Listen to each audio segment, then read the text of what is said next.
Hello and welcome to this Div 1 South final between Exeter Demons and SGS Pride. Joining me in the commentary booth is Seven, yeah, thank you, and Emeka from X's and O's team. Seven is playing for the under-19s team, so he's joining us here in the commentary booth. How are you feeling today? Any predictions? It's pretty hard. Like coach Ben teachers us not to get complacent. So Exeter, they've changed their playbook. Um, Even though we beat these guys 2 times, they can come up with anything today. So I'm pretty interested to see what they come out with. But I'll be rooting for Pride at the same time. Yep. So it's 38-0 and 41-0 in the regular season to Pride. Emeka, how do you think Exeter are feeling today? Hey, I'm supporting the underdog today. Listen, I'm dressed in green. I'm ready to go. I think the Exeter can really shock the Pride today. I think Pride have come here with some swagger, but I think Exeter are the underdogs, and I've always been a supporter of the underdog. So let's go. Like I said, I'm hoping Exeter can pull something out of the bag, and not make it a straight free sweep. But I think Exeter could bring something today, but let's see how it all unfolds. Definitely the underdog today. I've heard that their quarterback coach and head coach are both out with COVID today. Their starting quarterback is also out due to a concussion. That's David Kett. So young Ben Abbott is stepping up at the quarterback spot. So we're just at the coin toss now.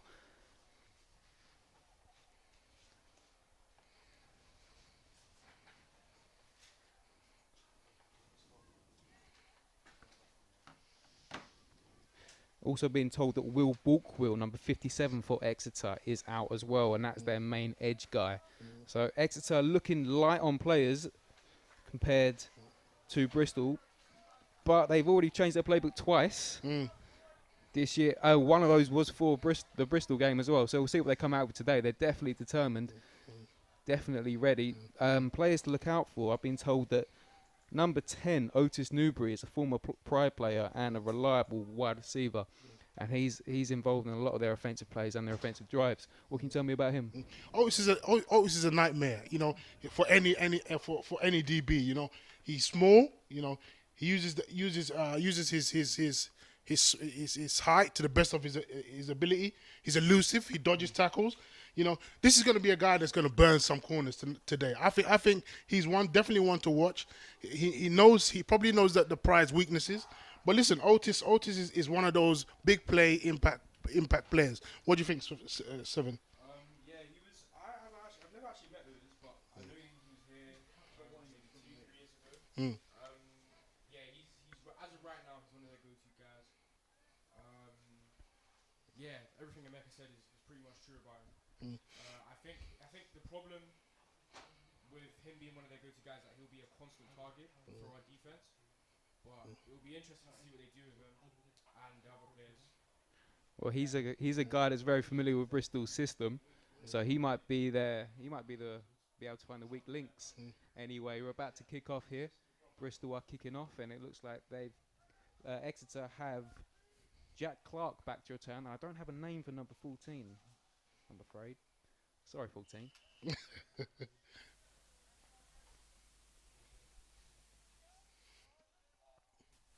And we're off. Away. Oh, miscommunication there on the kick return. Number 14 is going to pick it up. Ooh. He's going to step, and he's going to go out of bounds around the 28-yard line. Could have done a lot better there. Definitely could have. Bit of early game jitters. It looks like there wasn't an assigned player to say who's going to take that kick. Danny, every yard's going to count for Exeter. Exeter are coming here. It's a game of inches for them. They're literally going to have to make every play count. We know Bristol are sharp. We know Bristol are very organised. So we're gonna need an Exeter team. If they're going to upset the odds, they're going to really have to come out and do something special today. We'll see. Obviously, they've got a younger QB in. Hopefully, the inexperience won't show. But to be honest, it's going to be one of those days. And here they come now. 2 back. Oh wow. Hand off. Big tackle in the backfield there. Who's that? That's That number is 6. Joe Gallagher. Oh wait, that's Macabero. Yeah, Macabero, big impact player. Yeah. Real big impact player. Yeah. Over 24 tackles. He's a big player for the academy. Yep. You know. He's had 1.5 sacks, and that's another tackle for loss to add to his stats. Yeah. Totally, I think Bristol are on 46 tackles for loss now. Yeah. As they come out again, in the similar formation, 2 backs. Otis Newbury out to the right. It's another handoff to number 24, who's again brought down. I think he got back to the line of scrimmage there. He might get a gain of 1 yard. Is that Mike again on the tackle? It's going to be a game of inches, Danny and Sven. I think it's one of those games where we're going to really see the Filtons bend but don't break defense. But the Exeter office are going to have to show us something more than this. I would imagine they're going to try maybe and go deep and try and give the DB some work. Yeah. You know what I mean, to have any chance of scoring in this game. But let's see. That's a third handoff now. And he's going to get a few more yards there. Okay. We might have a football game. We might have a football game. That's number 24, Kieran Hall, who's, I've been told, is their workhorse running back. He's running behind Ben Burgess. I think that was number 74. One of the 2 all-star tackles, Ben Burgess and Nick Radley, 74 and 75 respectively. And Ben is in his 2nd year, so he's in a position where he's up for the starting spot. You know, at left tackle, a GB all-star. You know, Ben is an absolute tank of a human. High snap there for the punter, but he gets it away nonetheless. And number 40 is going to field that.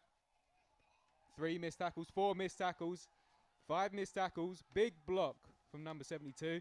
And here he comes up the sideline, stiff arms play, and he gets brought down from behind. Wow. And he's going to bring that all the way down to the Exeter 32-yard line, I think that is. There's a flag on the play, though. Fair Rami Okunola. Yeah, players like him. The Nigerian nightmare. Yeah. Big impact player.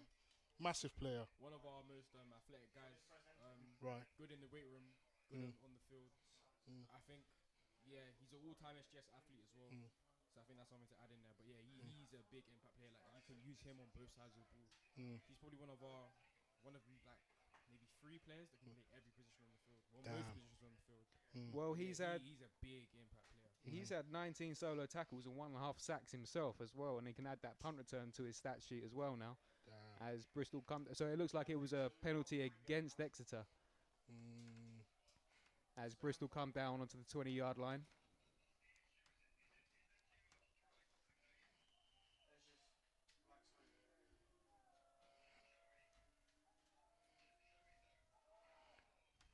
Hand off to Jeremy Konzambemi. And let's not forget, Jeremy has over 1,000 rushing yards. He's got, over 22 carries, probably 8. He's averaging 12.2 yards per carry. Damn. This season. Damn. He scored 12 touchdowns, and with I think running back Owen James out with concussion, he's going to be their workhorse. We'll see what we can come up with now. Passing play to number 20. That's a lovely. He's going to gain a few yards on that play. Yeah. Good tackle there by number 41. Couldn't make it to break up the pass, but he was there to secure the tackle. See, the red zone is where it's all about. This is where you have to switch on. This is where you have to. This is it. A game of inches. See, right? 2 yards. Snap came off quick. Ooh. Oh. Little slip there. Jeremy's going to slip over. I think he might get the first down. I can't tell.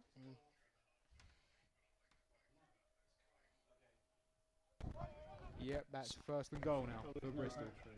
So far, so good with the referee. So far, so good.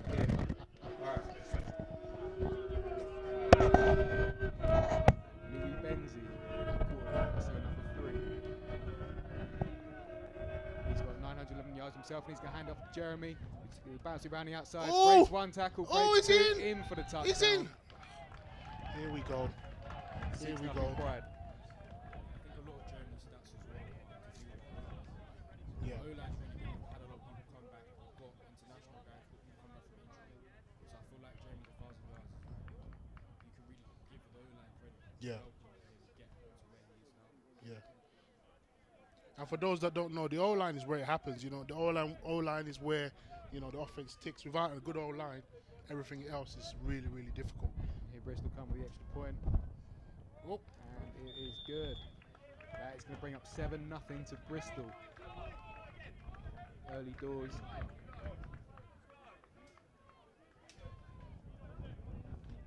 So 7. Bristol's O-line are looking big and athletic.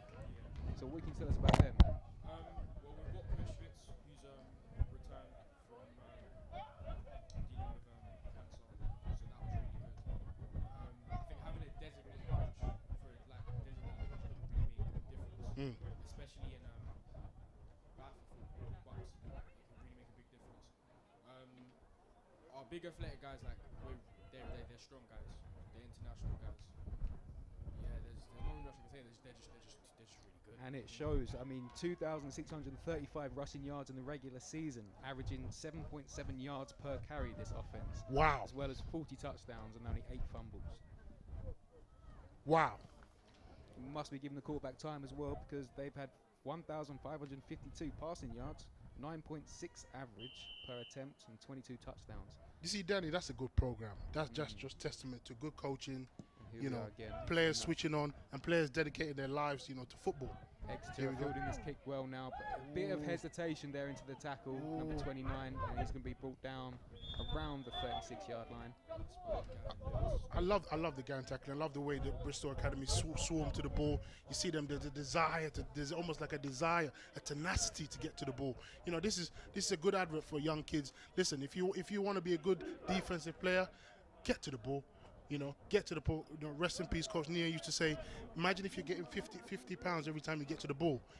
How rich would you be? Get to the ball, kids. And Jack Clark had nowhere to go on that kick return. Here come Exeter Demons now at the 39-yard line, on their own 39-yard line. Single back on this one. Motion from receiver. Passing play downfield to Otis. Oh! Big catch, big gain.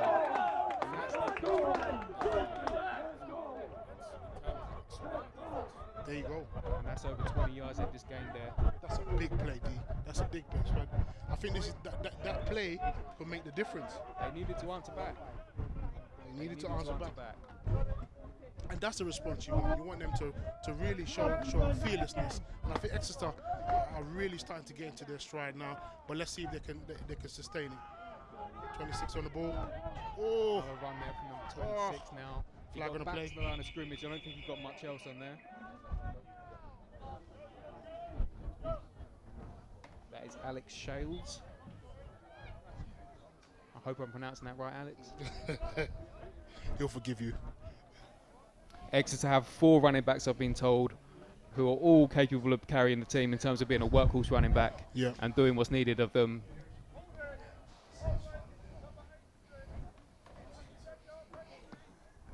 I'm hearing holding on number 86 on offense. That's going to bring them back, unfortunately, and bring up 1st and 20.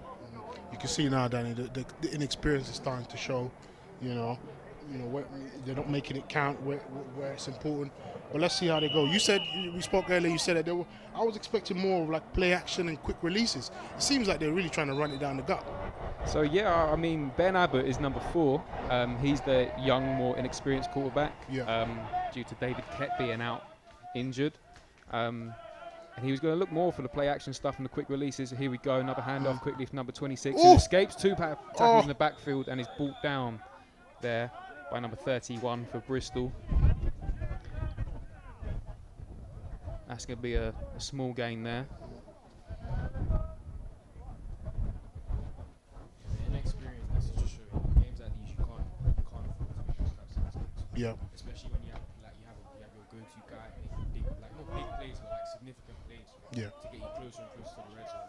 Yeah. You can't make mistakes like that. That was Gavin Lewis on the tackle, bringing up almost 20 tackles on the season. Ben Abbott now quick pass. 83, just out of reach of it. But they're those quick passes now they're trying to get. Yeah. Unfortunately, that's going to bring up 3rd and about 18 still. So they're going to need something big here on 3rd down. Any guesses on who they're going to go for? It might be the right side. I think it's going to be the same play to Otis. That's what I'd do. Yeah. Let's see what Bristol can come up with. Bristol playing a lot of cover 1. Yeah. Okay, they've gone for a screen on the left-hand side, and he's just going to come up. Yeah, I think these just quick short balls of will really benefit Exeter today, 100%. You can kind of see it. And they're going to bring up the punt team now. which is unfortunate after that big play that they had, which gave them a Yeah. bit of life after conceding the touchdown. Would you try a kick from this far? I know they have a good kicker. You know, they give him a couple of nicknames, and I know he's got a strong leg. But like I said, every play is going to count here. I think it might go down to the wire, and it might mean they're going to have to get some points on the board, and probably kicking, you know, will be the best option for them to get some points on the board. But let's see. Flag on the play. Timeout Exeter. So maybe they're going to try something special here. Who knows? Who knows? But Exeter, of course, as I've said earlier, they've changed their playbook twice this season. Yeah. Once when David Kett went down injured and Yeah. was out for the season, and they brought in a younger quarterback. And once as well for the second regular season game against Bristol. Right. Do you think that's too many changes in one season? I think, you know, it can always have a massive impact. I think, you know, for any, you know, especially when your star QB goes down for whatever reason. And there we go. We've got a keeper Oh! from the punter, and he's brought down. Yeah, I mean, this season has been a crazy season with COVID and everything, and I think teams are really trying to battle down. You get a lot of teams playing with players playing Iron Man and playing both ways. So this season has definitely been a tough season, but you lose your star QB.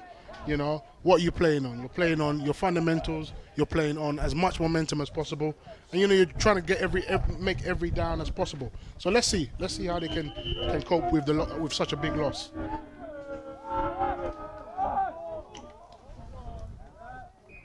Bit of a miscommunication there on the play. Doesn't look like 85 is ready for that. Quick out. Yeah, Cameron Mills is another guy to look out for, 85. Yeah. Really one of our big athletic guys. Oh yeah, he's one of our big athletic guys. Like, you can really rely on him for a good play. I mean, you got the Bristol receiving core with over 300 yards. I mean, you got players with over 250 yards. Oh, and of Jeremy's receiving. still on his feet. He's completely tracked that linebacker there, and he's Mr. down Okunola the off 29. again. Brought down Listen. on the 29-yard line there. Listen, Jeremy is having fun this season. I think Jeremy is playing with so much confidence. You know, I've watched a couple of games and seen a couple of tape about him. He's playing with a swagger. He's playing with some ferociousness that we've never seen before at this level. So this is massive to see. Incredible run there. That's why you keep your feet moving through the tackle. There you go. The guy had him dead to rights, but he kept his feet moving. Just completely ran him over. Completely. I feel like Jeremy's first year as well also really contributed to the way he plays now. Yeah. Bristol staying in that trips right single back Oh. formation. Oh, there you go. And 8-4 is First in down. bounds there, and he's still going down the sideline for extra. That's Alex. Extra yards. He's brought down around the 10-yard line. So it's going to be first and goal for Bristol again. Oh. It doesn't take them long to get to that red zone, does it? It doesn't indeed, and that just shows the offensive coordination is fantastic. You know, the players are switched on. You know, this is potentially a Premiership team. This is a team that's ready for the Prem. So let's see how it all unfolds. And that's great tackle there from number 41. We've seen him on an island out there with number 20. I'm just trying to find names in a second. 20 is AJ Carr. And 41 is Alex Cowan for the Exeter Demons. He's had a couple of good plays there on an island of his own. Yeah, And that's tough out there. You know, playoff football away, inexperienced on an island against a very, very well-drilled team. Yeah, and you could probably tell from experience, Danny. It's not nice to be beat deep as a DB. It's not at all. Word. Timeout Bristol. But here's where you know, in the red zone is where you want your defensive line to really step up. You want myself as playing as a nose tackle, this is where it really counts. You know, this is where every inch, every move you make, you need to think about your first move, second move, counter move, and get to the QB. So let's see if they can cause some sort of a stoppage here. I mean, that was an excellent play there from Alex Cowan, number 41. Again, Bristol do seem to favour that single side. They're trying to isolate him out there and get him to make mistakes. As they come back out. And it looks like they're going straight back into that. Nope, they're going into a more spread formation now. Still with that single back. Yeah.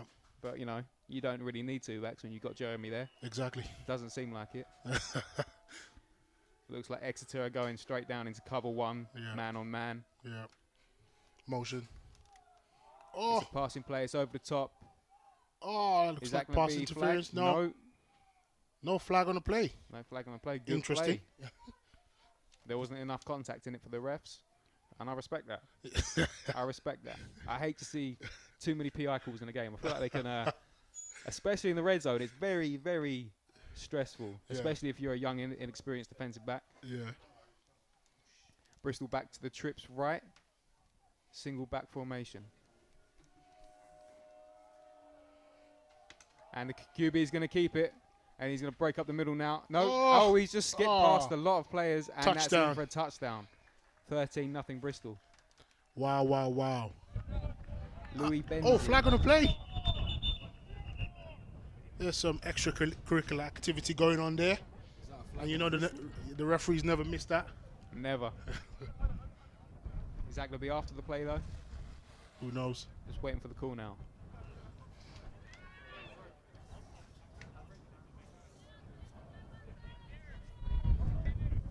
Another thing our team is very keen on is not making mistakes, especially giving up flags. That's one thing just like Coach Ben and the rest of the coaching staff is like drilled into us. Yeah. As an offense and a defense, is like once is a mistake, twice is a pattern. Yeah. Looks like Bristol are going to kick the extra point now instead of going for the 2. But they do keep some of their skill guys out there on the edges. Normally you've got all your offensive and defensive linemen out when it's a kick attempt, but I think Bristol like to keep guys nervous. Still waiting for that call. But I don't think it's going to change the outcome of the play.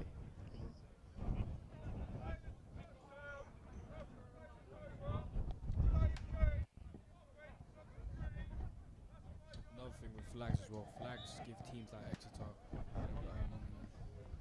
It was just a delay of game penalty.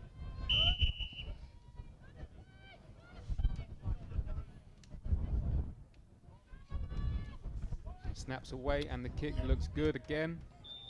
Although they've lost the ball now. Yeah, nice and easy. 14-0 Bristol. It seems like it might be one of those nights, you know. It might be one of those days. But let's see. Well, Exeter have to do something about that run. Yeah. That run game. I think that run game is definitely Bristol's main weapon. Even though they only come out in single back formations most of the time, with favouring trips and not often running it to the chip side. They just rely heavily on just the stable of running backs and their strong offensive linemen. Here's where you, if you're the Exeter, defensive coordinator or Exeter defensive player, here's where you want to really step up. You want to see the likes of Jordan Kent, some key linebacker, a key linebacker in the team, really show his leadership, really show his, his leadership qualities, and step up. What can they do now? How can they bounce back, and how can they respond? They definitely need some points on the boards, and they definitely need to push Bristol back to have any success in this game. Another one to look out for is George Whittington, number 25. He's one of their all-star defensive backs. He's in action today.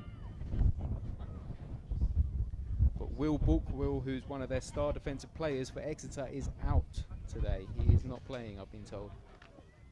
And that's a big loss for them as well. 100%. Games like this, you can't really have your star players out.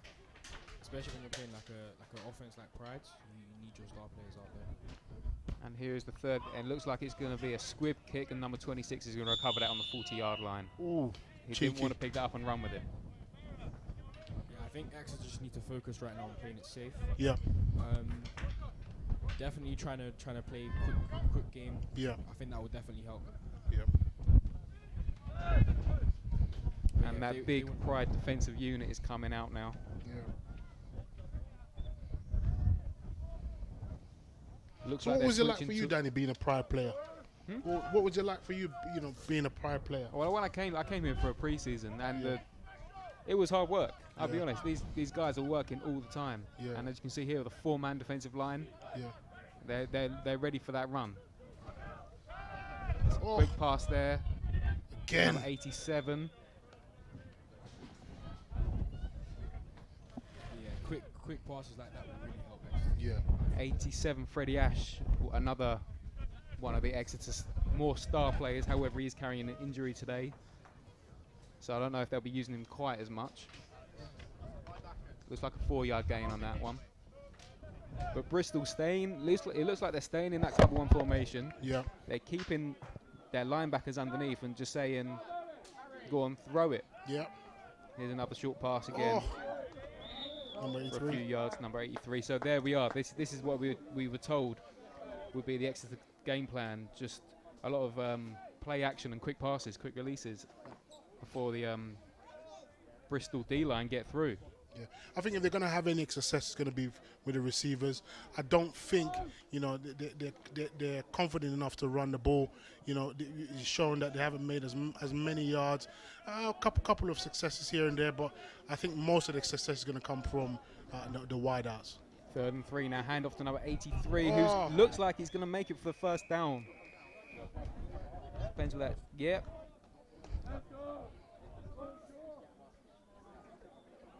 We'll see where the ball's going to be spotted. It looks like it is going to come out for a first down. Yes, Brilliant. it is. Brilliant. So these quick plays, these short gains, they have got a first down from it, but can they march all the way to the end zone? I think they'll be able to.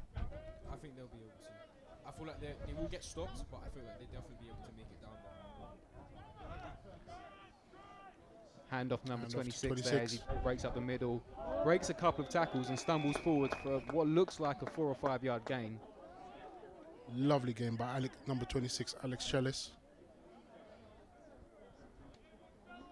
He's, I think, the second of their stable of running backs we've seen in the backfield as their primary go-to guy. Kieran Hall was in the first couple of drives. Now here we come, same formation. Quick play check here from the sideline. Yeah.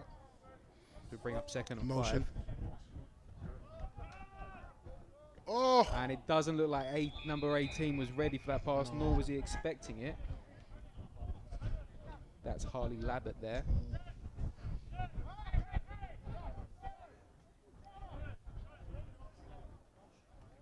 Harley struggling to make it back to the huddle as well, shaking his head a bit. Not sure if he's disappointed with himself or hurt. Yeah, looks like he's taking a bit of a knock there. There was a bit of contact there. Interesting, we've seen a bit of a difference in the Bristol linebacking core. The big, Joe Christian, number 58, isn't here at the moment. So it shows, they haven't got their full arsenal out yet, and still they're able to hold the Exeter Demons in terms of the run game. Motion again from number 83, and now there's a deep pass to 18, but again it doesn't look like he was expecting it. It looks like he stopped his route halfway through. That was excellent coverage by number 33 and 41 of the Bristol Academy. Those guys really have a good partnership. You can see they've worked well together, and they're working well together to shut out those wide receivers. Again, and this is what we're seeing. We're seeing Bristol coming out in cover one. Yeah. They trust their guys, and they know they can do the job. And they're just saying to Exeter, this is what you've got to do. You've got to try our guys, and they're looking for that interception. Yeah, Low snap now. Punt is away. Has some hang time, but it doesn't have the distance. So it bounces towards the end zone. And that's going to set up good field position if they can get the ball. But really good punt, actually. very good punt. For the next series of defensive plays, 72 is definitely a guy to look out for. He's an ex-academy player. Right. And I think since joining Pride, he's definitely been a bit of impact here with our D-line. He can also play both sides of the ball.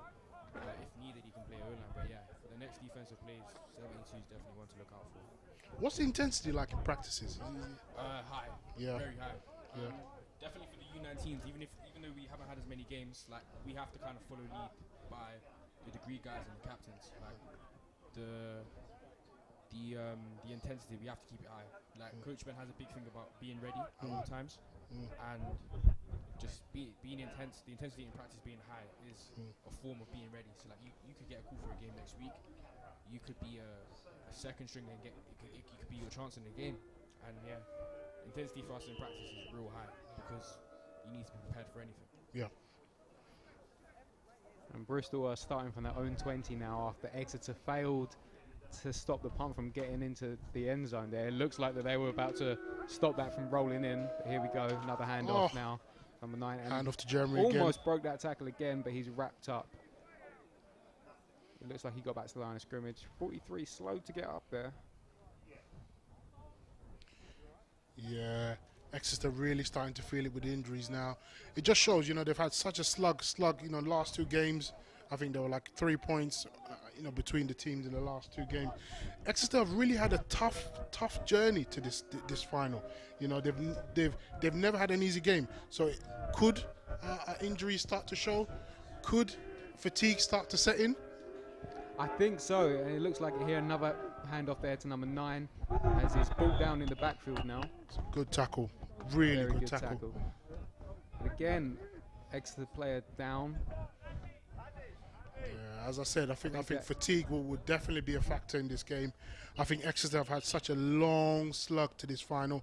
You know, Bristol have the depth. We know Bristol have a deep squad, and Bristol can really, you know, rotate next guy and next man in. Exeter, do they have the resilience? Do they have the fatigue to deal with the intensity? Let's find out. I definitely think they have the toughness, but it's whether they have the squad depth or not. Yeah. We've seen a few players already slow to get back to the huddle, slow to get up after tackles. Yeah. And I think that whether that's the lack of experience in the game, lack of time in the weight room, it's going to show. It's going to show now. Yeah. We're still in the first quarter. Yeah. Who's that down there? Number Can't see exactly. 43, is that? Is it 43 again? Yeah. And he's going to come off now. Hopefully he's things like he's this show, okay. like even like little things like staying in the beam, making sure you're in the weight room. Like it will show on the field eventually. Yeah. And I think it will be embarrassing to get exploited by someone. Yeah, and that's number 43, Jordan Kent, one of the biggest, you know, run play stoppers. You know, big kind of character on the Exeter defense. He's one of their main linebackers here. Yeah. And hopefully we see him coming back in the game soon. I think they're definitely going to need him. As Bristol come out in that trips right single back formation, pass play. He's going to pass. Hit up on the seam. He's gone! And he's gone. He's going to be brought down at the 30. He's gone! And that is a Nathan Booth. huge What game. a play! Huge game. Bristol had bad field position. They're going to hurry up this offense as well. They're lining up, trying to catch Exeter, but the refs aren't ready. Quick play to number 12 in the flat, bubble play. Bubble screen, sorry. That's going to come up 2-yard gain. That was a huge play to extend the field. You see, that's the type of confidence Bristol been showing, you know, all season. Another Exeter player down. Number 52. Exeter can't deal with this many injuries, I don't think. They don't have the squad depth here today with them. No, I hear you. He's going to be replaced by number 74. That's Ben Burgess coming on. He's their star offensive tackle. Yeah. He's going to come on and play defensive tackle today. Yeah, just his second year at that position.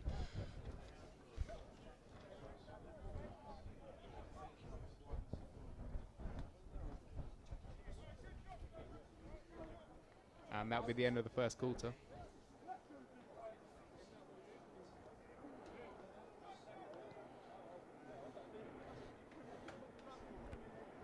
And you can see Ben Burgess is a big unit. You know, he's one of those freaks of a human being. You know, you can see. But is he just in his second year in this position? Can he make an impact?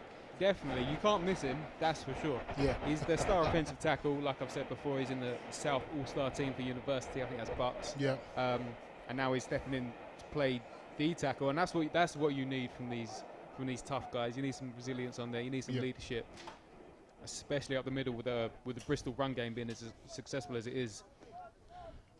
And rumor has it he can bench your weight for 2. I've heard. I've heard. Now Bristol staying in the same trips right formation. Number 20 out on the island to the left. It's going to be a play action, quick pass. Ooh, that was risky. 20 was not expecting that. Tall. And it was almost picked off. Now we got Dom Donahue, number 5, coming on. He's a spectacular guy. He can do a lot. And Alex Cowan will be beating himself up that he didn't get that pick there, but it doesn't look like either of them were expecting it on that side. Alex now on an island on his own with 2 receivers. Nobody's realised that there's 2 receivers out to the left for Pride. Massive gap And on so that side. That's going to be an easy option for the QB there to get a first down. Looks like a miscommunication there on the Demons defense, as Alex Cowan was left to cover 2 receivers on his own, and he does very well to do exactly that. I like the way tackle. I like the way Louis Benzie's playing. Very confident, in the pocket. Very confident both in the pistol and the shotgun. I think he's really stepping up into that QB and into that QB role. Very, very good QB. Very good stats in the season, like I've said already. 911 passing yards, 13 touchdowns. Yeah. And that's going to be another handoff there up the Jeremy middle again. as he breaks a few tackles and is brought down a big Flag on play. flag throw there from the official. He seemed very passionate about that I know. penalty, wherever it may be. Yeah. We'll just wait for a word. Yeah.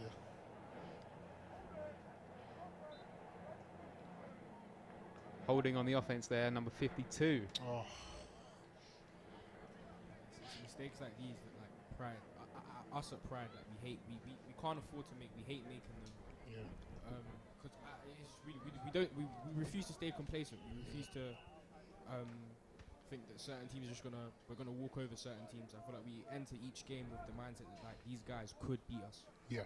That's Luke Ashman there with a penalty, the big right tackle for Pride. It's his first penalty, but he's had a very good game otherwise. Same formation again, trips right, single back. Passing play, QB's going to step up into the pocket. Oh, He's still got time. Louis He's Benzie. brought down for a big loss there by number 53. with the big sack. Humphrey Graham. Make your claim. You see, those are the type of big plays we're going to need from Exeter. The defense hasn't really had a good game so far, but big plays like that from big linebackers, would definitely potentially shift the momentum. But let's see. That's forced Bristol to call it their second time out of the half. Now we're in the second quarter.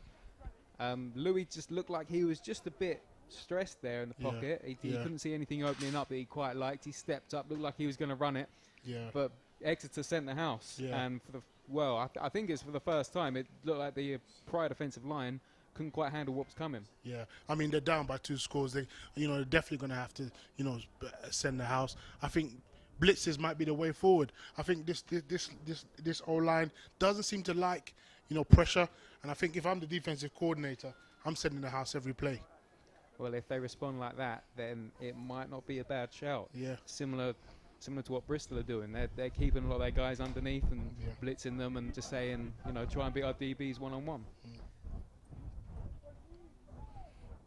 And here come the Demons again. Bristol keeping that formation again. That if it ain't broke, don't fix it. That's right. As a fellow DB, what was your biggest nightmare? Being on that island with no help over the top, it can be quite daunting. But things and hand off again. Oh, not quite getting the blocks he needs, but here he comes.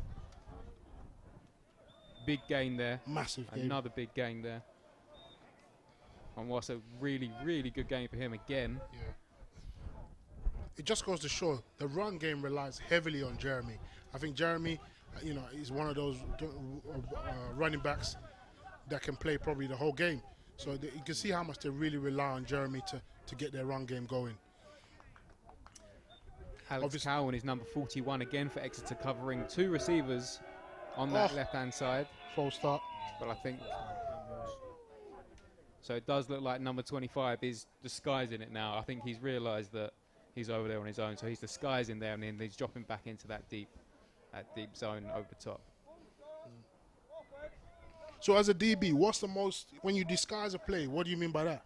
So that's when he comes down and he's looking inside. He's lining up over the linebackers. Obviously, we can see number 84 and number 20 out there to the left for Bristol. And number 41 looks like he's on his own. But 25 here, the safety, he's lining up in the middle, and then he's bailing over the top. Or he was bailing over the top in that formation, but now going to come up for another pass play. Deep ball to number 85 in the number seam. 85. Couple He's of moves gone. and he's in He for will touchdown. go all the way. Go! And there you have it. But that's exactly what we were worried about there for Exeter, is that when you send the house, you haven't got many people back there to defend the pass. And 25, just unfortunately, I think he was looking the wrong way. Yeah. Harry Blaze with acres of space in there. Wow. And that was George Whittington, their all-star DB, who unfortunately couldn't secure the tackle in the end, as Pride now line up to go for the extra point. And it's good. Oh! And it's Off off the the upright. uprights. That's going to bring up 20-0. But as I was saying earlier, it looks like George Whittington saw the two uncovered receivers and then disguised himself sort of in the box. Yeah. And then on the snap of the ball, quickly dropped out, probably to get the pick. Yeah. Which is a well-designed play, if that's how it was designed. But it looks like on that one, Bristol went back to their trips right and were successful once again. And I think all season they've had some success in that formation. And I think, like you said, if it's not broken, don't fix it. Yeah, 100%. Now the kickoff here for Pride. I think you may also see some changes as Pride's defense. Yeah. As the game moves along, we've got a lot of depth on our linebackers. We've got a lot of young talent on our linebackers as well. Do you know when we expect to see this young talent coming up? Will it be the second half, or will it be? I think it'll be the second half. I feel like we'll see players like Patrikas Hudson come out. We'll see a lot more of. We may see some positional moves as well. Miles Bart, number 33, can play linebacker at edge. I think he's been playing safety for the game, or DB.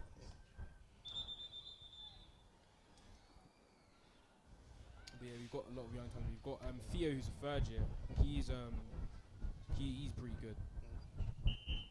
And let's not forget, this is a Bristol team that just came off the back of a really, really tough game against the Bristol, against the Brunel Burners. Missed Awkward kick here. Exeter going to take that out and field it. Oh, And he's going to be brought down inside of his own 10-yard line. What would you have done? Would you have let that bounce into the end zone and said, yeah, thank you, I'll have that from the 20, or would you have a go there? I think when you're down this much, yeah, how much playing it safe can you do? exactly. But as you said, yeah, very tough game against Brunel. Yeah, I think it was 15-0 in the end. yeah, Brunel helped them to one touchdown on the defense. The other one was a pick six, I think. So they're going to be very disappointed, especially with how Pride have been dominating teams all season. yeah, It's come up short after putting in such a performance. But here we are. I think you can just see the difference. The Pride are definitely ready for the Prem, and I think they're going to be a seasoned team. And next we've got year. Otis Newbury now lining up Oh. at QB. He's going to keep it, and he bounces outside, and he's brought down for a loss. Oh, I feel like that would be a good move for Exeter to get Otis at QB. Otis is he's an explosive player. Like you can really make some things work with him from back there, especially considering they have a younger QB, a less experienced guy in there. I feel like Wildcat plays like that will definitely help Exeter. I think that's exactly what they need. I think it's kitchen sink time. Even though we are still in the first half, they're down by a lot now. They're down 20-0. Still can definitely bring it back, especially with the big plays that we've seen. definitely. It's not over till the lady sings. Any given Sunday, and here we go again. Otis Newbury waving over a motion. And looks like he's going to keep it again, and he's brought down. Massive I think that's sack. going to be a safety. Massive safety. I think that was number 14 again. Yeah, Fermi Okunlola. He's been dangerous all season. I think that's his second sack of the season as well, from linebacker. So many tackles. He's not leading the team in tackles. I don't have the stats for the Brunel game, but in the regular season he got just about 20 solo tackles, 1.5 sacks, and dangerous on special teams as well. It looks like he does a lot. Yeah. And yeah, he definitely does. He's won more than one MVP. Again, like a really versatile player. He's like a Swiss Army knife. Like he can do a lot. Yeah, he can do a lot. He's definitely one of those players that can really. He's like one of those dogs on defense. Hunt the ball. Likes the gang tackling. He likes the intensity of the game, and never shies away from making a big play. I mean, when you're as big as him, there's no reason. There you go. No reason to shy away from. There you go. Exactly, and that was a safety indeed, and it's going to bring up 22-0 to Bristol, as Exeter now have to do. They can kick it or punt it from here. What would you go with if you were Exeter? I'd say I'd kick it because the punt game hasn't been strong so far. But this is the first time Bristol returning today, actually. Yeah. It's a long, long, long, long day. And it is Okinola back to return, the man who just got the safety. I believe it was him that got the safety. Yeah. But he's now back to return. You see now Bristol now going through the motions. I'd like to see some of the younger guys step up, as you said. Danny, and really showcase the rest of the talent in the team. Exeter. The game, like you said, the game's still not over. Still the first half. But it's definitely going to be a big ask for Exeter now to really claw this back. Bristol are a very organised team. Bristol are one of those teams that are well coached, well drilled. 100%. But let's see how it unfolds. Very, very well drilled, especially on special teams. That's normally where, especially in Bucks, you see teams making a lot of mistakes. They don't rep it as much. The rules are, a bit different. It's a bit harder to get for the inexperienced guys. So that's normally where you can pick up a lot of points. But Bristol just seem way too well drilled. And here we are, Exeter kicking off for the first time. Big kick. Big kick, a lot of hang time. That's going to be fielded by number 33 from around the 25-yard line. He's going to bounce outside. Is he gone? Missed tackles, good blocks as he stays on his feet. And he's brought out of bounds around the 50-yard line. 50 yard, that's brilliant. Yeah, for us at Pride, special teams, like Coach Ben, he drills it into us. Like special teams is where special teams where you go to get game time. Yeah, like 100%. If you're not doing well on special teams, then don't expect to see the field. So I feel like that's why our guys are really well drilled on special teams and really organised. Yeah. And that's the difference. A lot of teams don't focus on special teams, and that's where the plays are made. That's where the difference is made. Special teams, play. Here come Bristol again. Same formation. Marching down. A big offensive line out there. Quick pass now to number 20. He was wide open there. It looks like Exeter were bailing for a cover 3. Expecting the deep ball, and there it came underneath on the slant. And that's going to bring up 1st and 10 on the Exeter 33-yard line. Bristol now opting for a spread formation, trying to draw offside there.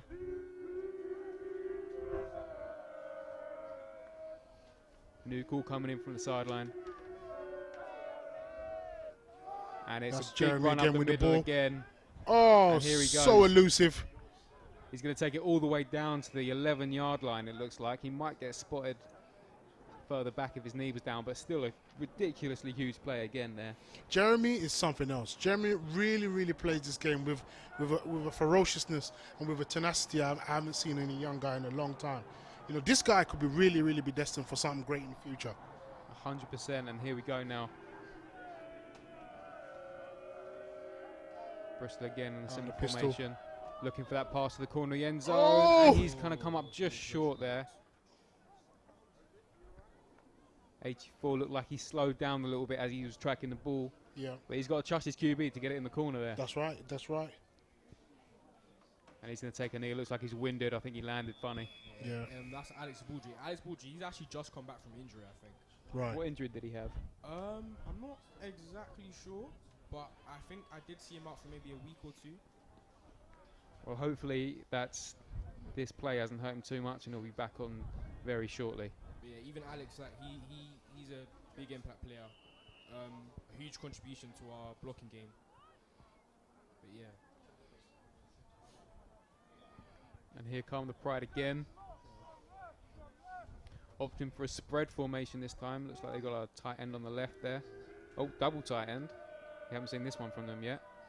And it is Jeremy with the indeed ball going to be again. another handoff to Jeremy. Oh, Who's going to gain a good few yards there before he's brought down by number 25. he's definitely a workhorse. Oh, he's coming off now. But Definitely. yeah, That was George Whittington on the tackle, one of the more experienced defensive backs. Came down, and I think he's got it down. The key is to tackle him very low. yeah, I think that's what we've learned. yeah. The high tackles, he just seems to break way too easily. Very elusive and very slippery. As I mentioned before, they'll start bringing up the younger talent throughout the second quarter. The running back that we just got in 38, that's Lorcan Rhines. Right. Explosive, big impact player. Pass play now, and he's going to look to the corner of the end zone, Oh! and it was very good coverage there. Exeter doing a great job of trying to really maintain good coverage there. You know, give credit to them. They're really being pushed back here, but they're really holding themselves.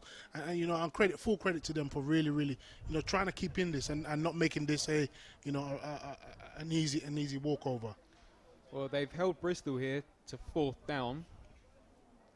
Bristol look like they're looking to kick now. But again, they've still got their skill guys out on the edges there. Yeah. So they are threatening. They're threatening to go for it still. As they get the snap off. And the kick is good. Oh. Very nearly blocked there. George Whittington proving his worth and coming in, forcing him to make that kick quickly. Very close to blocking it. Yeah. I think he's definitely going to be one of their more impactful players, one of their more experienced players. Yeah. As we get further into this game and as the guys do start, Yeah. dropping, getting tired, he's going to be one of the ones that steps up as a leader. Yeah. And that's going to bring up 25-0 to Bristol. Now, Danny, what are you thinking now? You know, defensive coordinator, head coach. What are you thinking now as on the Exeter side? It's tough to call when you I don't know the players quite as well, but from what I've seen, I would stick with the cover one, and I'd send a lot more players, especially up the middle. You have to have guys on the edge to trust that can set that edge and send the play back the other way. Yeah. Whether that's your cover two corners, your DNs, or your outside linebackers. So long as you have that, then you can trust as long as you can trust them, send the guys up the middle. Yeah. Send the house. I think at this point. Yeah. You're going to have to force the quarterback to make mistakes. Yeah. I think that's what you're going to need because you're not going to find many mistakes in the run game. Yeah. Looking at the stats this season and how well they've done and how well they've done in Exeter twice already during the regular season. Yeah. As Bristol come up for another kick. Wind affecting. Nice That's low going to be a kick. deep kick. Oh. 17's struggling to get it now, and there's 4 Pride players there, and he's brought down hard at the 10-yard line. Toby Golder. Didn't have a chance there. Didn't have a chance. No. And that again, that just shows the good field position Bristol are getting is coming from their special teams. That's and how right. well drilled they are in special teams. That's right. And it's a great poster to show that special teams is where it counts. You know, for those teams that are not as technically gifted, you got to get the yards and you got to get the points. You know, the points where you can. Field position is key, especially in a game like this, where every yard counts and you need everything you can get. Yeah. But here come the Exeter Demons again. Ben Abbott back at quarterback. 2 back now. We've got Joey Christian on the edge as well. It's a handoff to 83, who's brought down after a gain of about 2. And he's staying down along with another Demons player. Looks like number 77. They're getting up slowly. But again, it's the getting up slowly that's the worrying part, and it shows that it's been a long season for them. Yeah, psychologically for the Bristol's defense, that's great. That's what they want to see. They want to see their bend on break, kind of defense, and they're showing that they're showing that they're bruisers and they don't mind the intensity and they don't mind the aggressiveness. This is a team that trains 3 or 4 times a week, and is conditioned for this type of level. Yeah, that's exactly right. And here they come again. Ben Abbott now with 1 back with him. He's going to look for a quick pass, screen play, and Benjamin Shaw. it. I think he saw the outside linebacker peeling off quickly into the flat there. I don't think he wanted it. He did not. Yeah, this is what I was talking about. Like second quarter, you'll see more of the younger talent. Yeah. We've got Patrikas Hudson out there. We've got Sidney Odoye. We've got Romari, number 72. That's the ex-NFL Academy player I was talking about. But yeah, it'll be really interesting to see what Patrikas and Sidney can do. Sidney Odoye has had a very good game shutting down the pass game on that side. I don't think they've completed anything on his He's side actually yet. a dual sport athlete. He ran track, and yeah, I think he's still. Oh, and that's an interception there. Oh wow. From number 14, we've seen a lot from him. And he's going to run that back to the 10 now. I think that's Okanola's first interception, isn't it? I think so. Yeah. Has he had many in the regular season? Yeah, he's had a couple. He's had a couple. He's a powerhouse on defense here for Bristol. As it brings up, sorry, he was brought down on the 12. It looks like now it's being spotted, and that's going to come up as 1st and 10 for Bristol.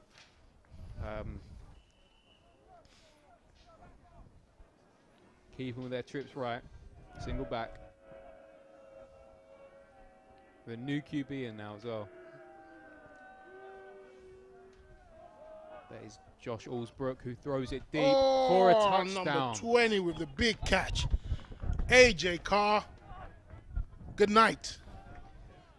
And that's unfortunate there if you're an Exeter Demons fan. That's Alex Cowan wasn't on the island on that side. I'm not Yeah. sure where he was in that play, but they brought in a new corner. And it looks like that Josh Allsbrook, who was the new QB coming in there for Bristol, saw that immediately. New corner on the island. And Yeah. just said, thank you very much, I'll have that in the corner. And that's another good kick from Bristol. If we see more of Josh Allsbrook is another great player. He's really streamlined. He's really proper focused. And that's going to bring up 32-0 to Bristol. Still in the second quarter. It's definitely going to be a long day for Exeter. I think Exeter, Exeter equally can still hold their heads high. I think they've showed glimpses of some of the talent they have. But like I said, they're facing a really tough, Bristol team that's well drilled, as I said, that execute every play. I'd like to see maybe Bristol do maybe extend more the run game, and really challenge themselves. But let's see how it all unfolds. You never know. You never know, Danny. You never know, Sven. This could turn around. Yeah, 100%. So we've got Alex Cowan and Jack Clark back to return. Alex Cowan, who went missing on the last play, which led to the touchdown, you can argue. But here, Bristol kicking off again with that very experienced special teams unit, very athletic. Awkward kick again, and they're going to let that one go into the end zone. I think those kind of kicks there, I think that's what Exeter have been struggling with. Those awkward kicks with not a lot of hang time. Yeah. More bullets coming straight at you, and they struggled to deal with it last time, which led to the bad field position, which led to the turnover and the touchdown ultimately. Yeah. And now letting that go, they're going to have it on their own 20. Yeah. Danny, you made a massive career out of being an impact special teams player. What was your best kind of position to be in? If I'm returning, I'd like to be around the second level blocking, just so I can get a good idea of who's coming where. Yeah. And here's Ben Abbott handing off to number 24 again, who's brought down hard for a short gain. But yeah, I like the second level blocking. Sorry. Yeah. Eyeing up one player and then hitting another one. Yeah. That isn't expecting it. Yeah. But that's what I like to do to get game time. That's what I like to do. On kickoff, I love being a gunner. Yeah. Just straight for the ball. Yeah. I like being faster than everyone else. Yeah. Here come Exeter again. 2nd and 9 now. Single back formation. Another handoff to 24. He's looking to follow. He's going to get a few yards on that play. He's following the tight end there. Wow. Flag on the play. Which is unfortunate. You see, this is exactly what Exeter don't want. They don't want to lose any yardage, that they've gained, and give any advantage to Bristol Academy, because Bristol Academy will make you pay. They will make you pay. I think that was Kieran Hall there, following Ben Burgess. But of course, when you've got a tackle like that, you are going to follow him. And that is going to be a against the Pride. Oh, wow. Couldn't quite hear the ref on that one. But he's going to bring up first down. That's going to be a huge, huge gain there. Looks like an unsportsmanlike conduct. Must have been. That's going to be spotted at the Exeter's 42-yard line. That's a big penalty. Can we get some momentum here? I'd like you to watch the tackles as well. Number 74 and 75. The running back loves following these guys. They are just powerhouses, and they're just running through guys. There we go there. Screenplay to Otis Newbury, who's going to evade 2 tackles and then goes down. They're really keen on Otis now. I think they've realised that he's one of the big impact players, and he's going to have a tough day to get some yards, you know. Bristol are swarming to the ball every time. As soon as that pass is released, every single play is locking on. Yeah. And they are zooming in there. Exeter struggling to pick up the blocks as well. Yeah. I think, like I said, if you watch the tackles, number 74 and 75, they're doing a brilliant job of being fast and aggressive with their hands. And the run normally follows them. Here we are now. 2 back, hand off to 83, who's going up the mid. Benjamin. Big gain there. He's still going. And he's going to be brought down on the 35-yard line. That's a huge gain. Wow, Benjamin Shaw with... It's plays like that why Coach Ben tells us not to be complacent, because you never know what's going to happen. Even though we beat these guys twice, you never know what's going to happen. That's right. Ben Shaw and Kieran Hall in the backfield there. Ben Shaw with a big carry again. He's had trouble there. Ben Shaw, he's not exactly a running back build. Should I put it that way? He's more of a wide receiver build. But here he is in the backfield doing what he needs to do for the team. Same 2 guys in the backfield again. That's going to be a passing play now. Miscommunication there. Oh, the wind must have pushed it back a bit. I mean, that was the pass intended for Otis Newbury, who was going deep, but unfortunately it does not look like Ben Abbott could get the throw off. Slight change of personnel. We have 2nd and 10. You have to imagine the kind of pressure there is on Ben Abbott as well. Yeah. Because if they win this game, they go to they're a Prem team. If they don't, then they kind of stay where they are. Yeah. Let's see what the young quarterback can do now. 2nd and 10. Otis Newbury motioning here to the right. Ben's got time. No, he doesn't. And he's brought down hard. Looks like a fumble as well, recovered by the Pride. I think that was number 57 for the Pride that came in there and stripped the ball out. 2nd in. That's textbook. That is textbook tackle in there. First guy in secures the tackle. 2nd guy in strips the ball. And that's what you have there. This is a Bristol team with over 300, tackles as a unit. You're really, if I'm Exeter, I know I'm going to have a long day against this defense, because this defense loves to tackle. This defense loves to really push you, and it's showing. Very, very physical. And like I said, you can't get better than that textbook. First guy in secures the tackle. 2nd guy strips the ball. 32 sacks, 45 tackles for loss in the season. On the regular season, that is. And here comes the Pride offensive unit again with that trips and single back formation. New running back and new quarterback in now as well. Yeah, these 2 here are definitely key to watch, especially Josh. Ovi as well being first year. Ovi can make a guy. And here, big play up the middle. Massive play.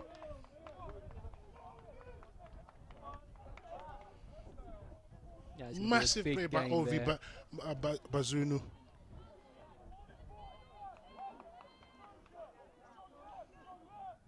Yeah, as I said, you'll see like the new fresher talent coming out. Yeah. Josh Allsbrook staying in the QB. Pride come out in spread formation. Single back.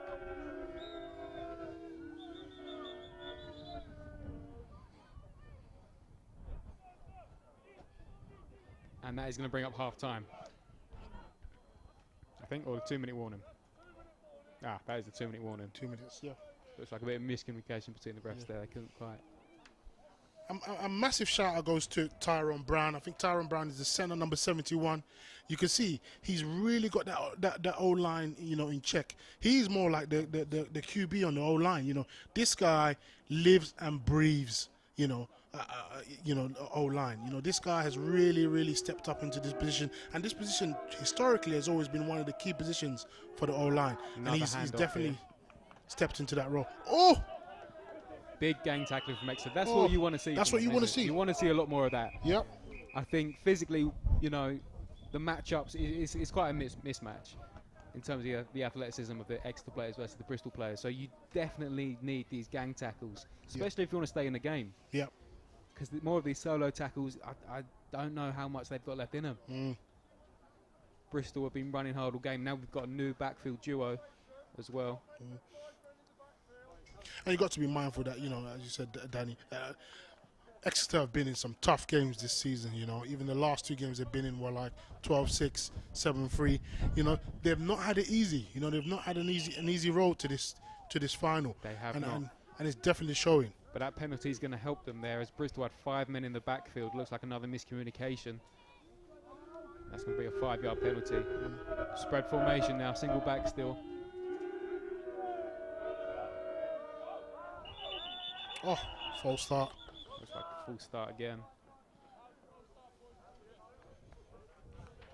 Yeah, back to Tyrone. In practice, definitely Tyrone. He's one of those guys. He shows intensity in practice. Like, Yeah. If you're not doing something right, he will let you know and he will tell you.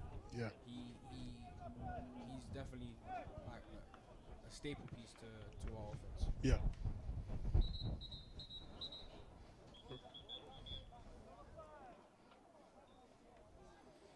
Referee's getting trigger happy.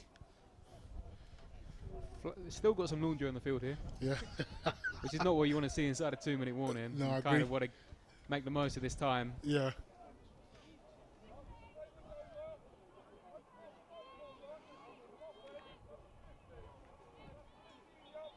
Oh, that is a huge loss there. That's a Massive, 15-yard massive penalty. blow. Unsportsmanlike conduct on number 50. That's their second penalty in a row. That's 20 yards they've lost in 2 plays on their own offensive drive because of penalties. Yeah. And that was after the play as well. Alvin Ezzy will be gutted about that, you know. He has put in a shift there at guard. Yeah. Good emotion. Passing play now. He's looking deep. Oh. And unfortunately, it looks like, again, Yeah. these receivers, I think, they're stopping. They're not running their routes completely, are they? Yeah. I feel like they're slowing down and Yeah. hesitating Yeah. because they want to make a move. Heads are starting to drop now. You know, you can see. You know, now see you're gonna really you're gonna need the characters to really step in. You know, and really step up. You know, kudos to Exeter. It's tough to come to this home ground and play. You know, and you're down by 32 points. You know, Still in high spirits, waving to us in the commentary booth. Second down now for Bristol. Second down on a long way to go, though. yeah, A very long way to go. massive ask. Could be another run play looking Ovi. to get outside. Ovi's The going. edge was not set, Oh. but 54 was there Oh. to meet him head on. Massive tackle. Looks like a fumble.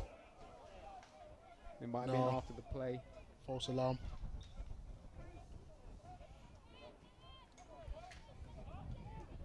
That's a big play there from the linebacker core, number 54. Yeah, in the last 2 games, 54 has shown some great leadership qualities, especially in the tough situations they've been in. That's the resilience they need now.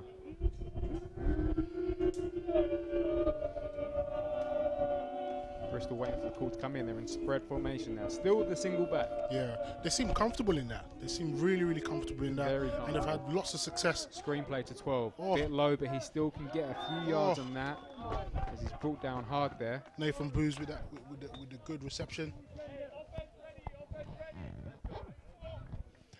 Bristol really rotating the squad now. You can see some of the, the depth starting to come in now. And you're definitely going to see, probably in the second half, we're going to see a lot of that. We're going to see a lot of new faces come in, and as the score runs up. And that is the And end of the that is first it. half. Quite a bit to digest there. I agree. So far, so good. I think so. For Bristol, yeah, I'd say. I think Exeter, they're still in high spirits. Like I said, they're still in high spirits, waving to us the commentary booth, Yeah. being very vocal when they're on defense, Yeah. still coming in, making the big hits and the big plays. Yeah. But it's just the discipline, it seems, the I- game time experience, I think. I'm still confident with Exeter. I think Exeter can still beat Bristol. I'm sticking with my guns. I still think this game is in. I still think they've got something in this game. Any given Sunday, as you said, and football's a funny old game. It is a funny old game, and I do expect Exeter to come out swinging Yeah, in the second half. Absolutely swinging. yeah, I think they will. I think in their locker room, they'll definitely have a long chat with players. You can see what they need to do, yeah, especially from here in the booth. We can see what they need to do yeah, and the way they can get ahead of this game. yeah. Brilliant. So that's been the first half, and stay tuned for the second half. Well, just quickly before we go, just want to bring something up. It looks like there's been a bit of a shift in the playbook for Bristol as well. As they brought in a new QB, they've changed. It looks like they've gone more with Josh Allsbrook, at least, with that spread formation. Staying with a single back, though. Is that Josh's experience, do you think? I think so. If there's one thing I can tell you about Pride and our personnel is we have different guys for different things. And Josh Allsbrook is second year, young talent, a great talent at that. But yeah, we have different guys for different things. I think Josh is more specialized in that area. So yeah, I definitely think we have place for certain guys. Okay, and that was a great first half for Bristol there. Join us again for the second half.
Bristol Hall Private Atrazine 2020.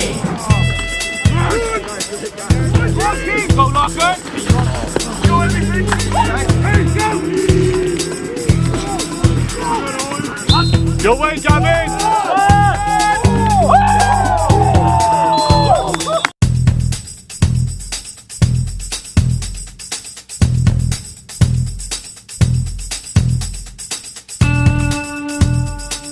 Bristol Hall Private Atrazine 2020. Go, Locker. Do everything. Hey, go. Your way, Gavin.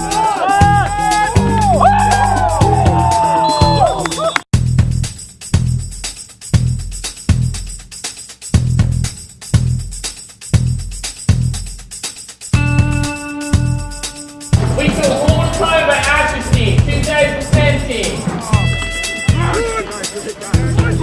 Go, Locker. Do everything.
And welcome back to this Division 1 South final between the Exeter Demons and Bristol Pride. Pride are up 32-0 at the half.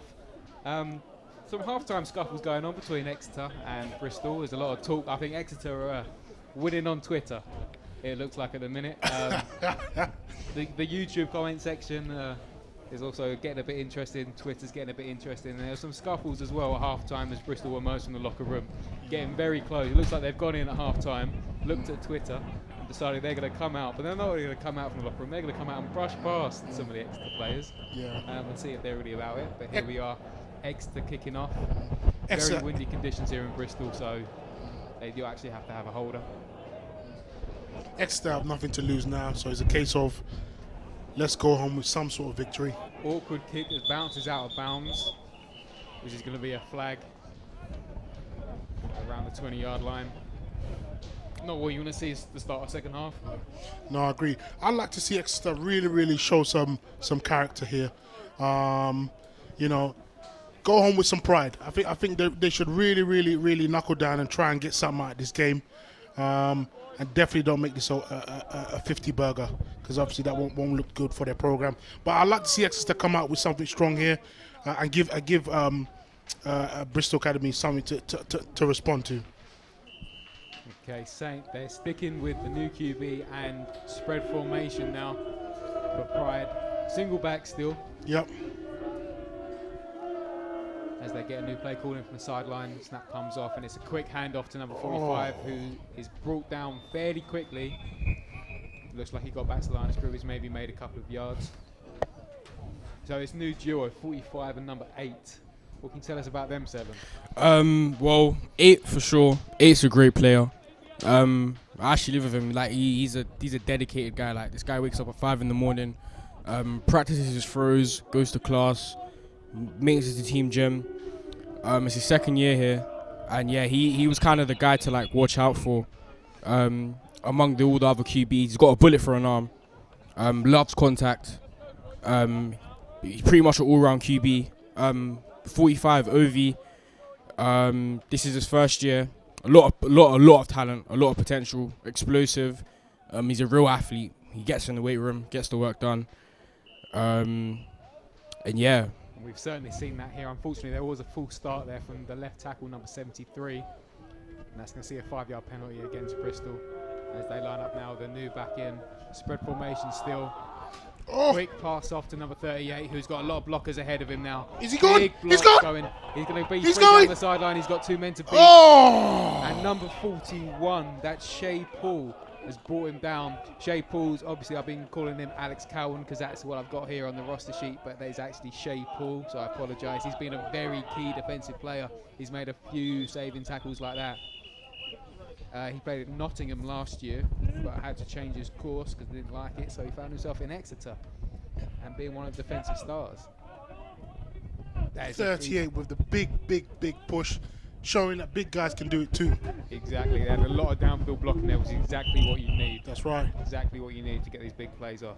You see, that's what young running backs should really look to. You know, use your blocks. You know, you don't have to do too much work. You don't have to be too fast. You don't have to be too finesse. You don't even have to juke too much. Use your blocks. Use what's in front of you and make those yards. And head north. Indeed, as we come back in, Bristol coming back out with the trips on one side and the single back formation.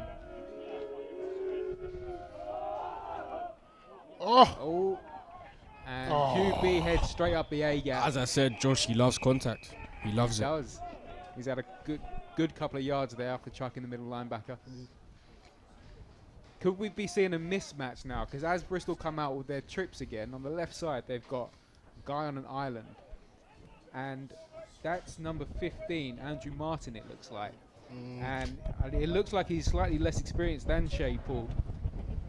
It looks like now they've moved into safety where it can be maybe more effective in the game as a whole and come down and make tackles like he has. Yeah. But could we be looking at a mismatch here, especially if they're putting him on an island? I think we're potentially looking at a mismatch with the guy we've got out there, Dom Donahue. That guy, he's the answer. Run to the outside now. And he's going to be met, and he's going to boulder him through. It looks like he's going to get back to the line of scrimmage, but that is a big hit. Massive hit. He's 38. laid down. 38 is definitely fired up. I think 38 is trying. Looks like he's got something to prove, which is interesting. You know, you see. You know, he's got the likes of Jeremy behind him. He's got Owen James behind him. So he's really got something to prove today. I think he's got a few guys ahead of him for certain. I think he's their third string now, because they only come in with one running back as they have all game. Right. So I think he definitely wants to make an impact now as he has his second catch. No, it's a quick pass out to number 20, and it is that island there. Yeah. They have been looking for that quick slant or that post route. Yeah. They've definitely been exploiting that all game, and you're seeing it now really coming to fruition as the legs get tired, as the players get weaker, as the mind gets weaker. You know, you're gonna really see the mistakes now on the Exeter defense. You know, can they push through? Can they really hold this Bristol defense, Bristol offense? Exeter line up in that two-man under formation where they've got two safeties over the top. 38 bounces outside again, and it's Shea Paul that comes down and assists in the tackle there with number 54. It looks like now that Exeter are opting for a two-high system where they've got two high safeties there, but I'm not convinced that they're reading the pass first. Yeah. They look like they're lining up very close together. If you look at number 25 and 41, not anymore now that Bristol come out and spread. Yeah, I think they're definitely throwing all the eggs in one basket here. I think they know they've got nothing to lose. They're down by 30 points. They're not really moving the ball, and I think now they're just more or less, sending the house. It looks like I can't tell whether it's a cover two or a two-man under, but I think they're trying to keep more bodies underneath now, and just keep the two deep safeties there. Say, look, they're experienced enough, they're athletic enough to make the plays that they need to make. All the rest of the guys come underneath, stop this big run game as best you can. As we see both DBs now in press formation. Big pass out to the corner. Oh! He got it! Big catch, number 84. 84 with the big play. That's Alex Sabuji. That's the guy that I was talking about earlier about he's injured, but he's a big playmaker as well. He's a big guy as well. Yeah. The refs are talking to each other. I can't see a flag on the field, but from what I can tell, the only contact before the catch. Touchdown! And that's going to bring up 38-0, I believe. Dear, oh dear. If you're Exeter, what do you do now? Defensively, it's difficult. It's very difficult. I think the long season's showing now. Yeah. They beat Portsmouth 6-0, and the kick is good. Brings up 39-0 to Bristol. Yeah, like I was saying, it looked like it was a tough game for them against Portsmouth. Yeah. They won 6-0. I'm sure they'd like to win that more. Yeah. More convincingly. Couple of injuries on the Exeter side. Number 19, Laurie Lee. We saw him after a play where he missed the catch. I think he was hit within the whistle. I think that some of them are thinking that there's some cheap shots going on. I'm not convinced. You play to the whistle. You keep your head on a swivel. We'd like to get a replay of that earlier play. Maybe you'll have to go back and have a look at it. But he's out with a concussion now. And another one of the running backs on Exeter on the Demon squad is out as well. Couldn't get a number on which player that was, but that's going to be a big loss as well. Yeah. I think losing their head coach as well has been a big loss, Head coach and quarterbacks coach, they're both out with COVID, unfortunately. Dear, oh dear. So you're definitely seeing the effects of that and how that's really impacting this game. Is it an excuse? Who knows? Who knows, but Bristol are kicking off again. Another one of those awkward kicks as it bounces towards Shea, and he's going to field this one. Oh, but big he's going to tackle. be brought down hard there by his opposing number 41 for Bristol. Chris Martinez. That was a very, very good tackle. Very good to come down, Very evade the blocks. Very Danny-esque. Yeah. That was Christopher Martinez. And Exeter are going to take this from their own 24-yard line. See, this is a Bristol defense and the special teams that don't give you much yards. You have to literally fight for every inch, every yard, and it's really showing today. They're very organized, very, very hard hitting, and they're going to make you work. Quick pass out there. Unfortunately, interesting route from the running back position for number 83 again, as they're lining up with two back again, the Kieran Hall and Ben Shaw.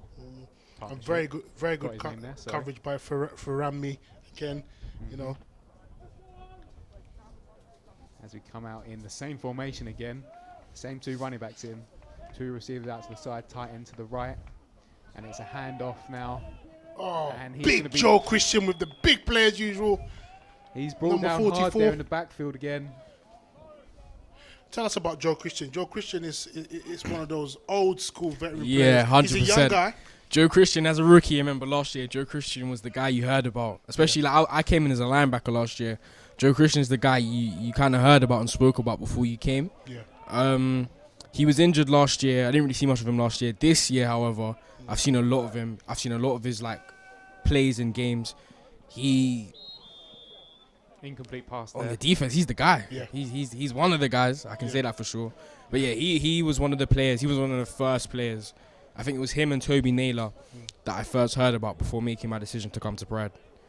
But yeah, Joe, he's different gravy. I can tell you that. He's different gravy. Different gravy. Only 21 years old, so he's got a bright future ahead of him here. Getting a lot of playing time for Pride today. Yeah. Definitely been a staple of this defense. As they come out again. Looks like they're getting ready to punt. Different punter now. Yeah. They said in Low the house. snap. Oh. Punt is really away bad and it is bouncing. It looked like he was going to field that there. Just And it's going to roll down to about the 40-yard line. Yeah. Which is more than I thought they were going to get on that, Yeah. to be honest.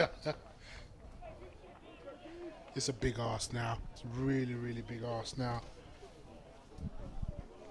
Exeter the still look offense. like they're in high spirits, though. Still all smiles on do. the sideline. They do. They've got nothing to lose here, you know, Danny. They've got nothing to lose here, but at least, you know, they've got to try and rally the troops, try and, you know, make the most out of this experience and learn from this. I think it's a big lesson for them. You know, the Bristol are a very high caliber and a very high level, but like I said, let's see, can they score? Can they really push Bristol back? Can they push them to work even harder? Let's Here see. they come now in the spread formation again. Single back. Looks like it's going to be a quick pass to 88 there. 88. That's Jacob. He's pulled down. Safe hands. That was Jakob, wasn't it? Yeah, that was Jacob. Yeah, there we yeah, go. that was Jacob. Finally seeing something from him today. Played for the South London Renegades last season for the BAFA League, BAFA season. Exeter Demons tweeted, number 45, your backflips look better when you actually make it out of the backfield. Oh boy. Some talk coming from Exeter. Let's see how well it pays off for him.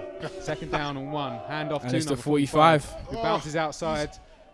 And he breaks a few going. tackles and he is He's going. free up the He's sideline. going. He's He's gonna gone. go. He's at the He's 10. going. And Oh. he's brought down just around the 10-yard line. Huge run there after I read out. He must have heard me read out that tweet. Oh. 100%. But I remember when I went down there, I spoke to him and I told him about it, and he was like, "Yeah, I want to show them something." Yeah. Yeah. Well, he definitely showed him something there. But yeah, I feel like for us as a team as well, Coach Ben teaches us to, like, with things like social media, he tells us to, like, keep up with it, like be humble, stay contained. And I feel like when us as a team, we don't do the internet talking. I think when we see stuff like that, that's when we're like, all right, cool. Now it's time for us to hit you in the mouth. But it is funny. And you do need some entertainment. Yeah. So I'm glad Exeter are keeping up the tweets now. Hopefully we see some more, as I can read out as well on the stream. Yeah. It's all part and parcel, isn't it? Yeah, exactly. Looks like that play's going to be brought all the way back, though. That's going to be brought all the way back. It's a real I shame. didn't hear a penalty call. Did I miss something there? Screenplay Same now play to again. Jakob, who's got one man to beat, and he beats him. Beats He's up him. the He's sideline. going. He's off to the races now, and he's pushed out of bounds by number 54. Huge gain there from Jakob. 15 yards. Yeah, Jakob is I feel like Jakob is another underdog. I feel like because we have so much athleticism on the team, I feel like a lot of people's athleticism goes unnoticed, and Jakob is definitely one of those guys who's kind of gone unnoticed Jakob this still season. Only 19 years old, I think, isn't he? Yeah, only 19. Definitely one of the younger guys. Here, big hand off to big number 38, who bounces outside. Foot race number 44, he's heading for the pylon. Oh! Big truck as he's brought out of bounds around the 5-yard line. 38 definitely has something to prove. Yeah, definitely. What we're seeing is a big variety of plays here. We're seeing Bristol bringing out all the stops, trying new things. And that's what I would expect. You're 30 plus points up. Why not? Why not try different things? First and goal now for Bristol. They've gone for their trips right. Jakob is on the left in man coverage with 11. 11's trying to draw him offside. Stays disciplined, and it's a QB keeper up the middle. You can see the defense starting to tire now. You can see the legs getting heavier. Can they sustain this then? Can they really, can they keep this within under 50? Is this going to be a 50 burger? It's looking that way, but as Bristol are, heading down their depth chart a bit more, they might have some breathing room. They might be able to force some mistakes. I can see 11 here. If you watch him on the near side, he's trying to draw 88 offside. That's Jakob Spiel, as I've mentioned earlier. And again, a young guy. They're going to try and draw on the inexperience now, but it doesn't seem to be working as Bristol are knocking at the door, second and goal. I don't think they'll be able to come back from this. I don't think Exeter will be able to come back from this. Well, you got to keep it interesting, though. Come on. Yeah, true. Yeah. We got to keep it interesting, but yeah, that's just what I think right Can't now. rely on their tweets altogether. True. Big 74's coming in again to play tackle for Exeter. He's going to really need to step up now. As Ben Burgess. He's really going to need to step up. We're really going to need to see that character and that leadership. They've brought in a lot of their big bodies now. It looks like they're preparing very much for the run as they lock in for what looks like a cover zero. They've opted for here. Yeah, Exeter need a big stop here. Definitely need a big stop here. It's a cover zero as they go for the pass. It's almost intercepted by number 50. He's going to be killing himself because he could have been gone clear. Alvi Elezi. That's going to give him nightmares. That's one of those ones where you see flashes as you go to bed. You lay down, you close your eyes, you think you're all good, and you just remember that one play. That one play where you think, what if? Yeah. We've had a few of those today. I know. Again, third and goal now. Exeter opting for that cover zero, which means they have no deep help. No safeties over the top. Everyone's locked up in man coverage as the QB rolls back and is batted down by 54. Almost what a great intercepted. play. They're holding him here. He's going to bring up fourth down. Only a few yards to go, but it looks like that Exeter tactic of just put all your big bodies in the middle, everyone else in cover zero. It looks like it's paying off for them now. Yeah.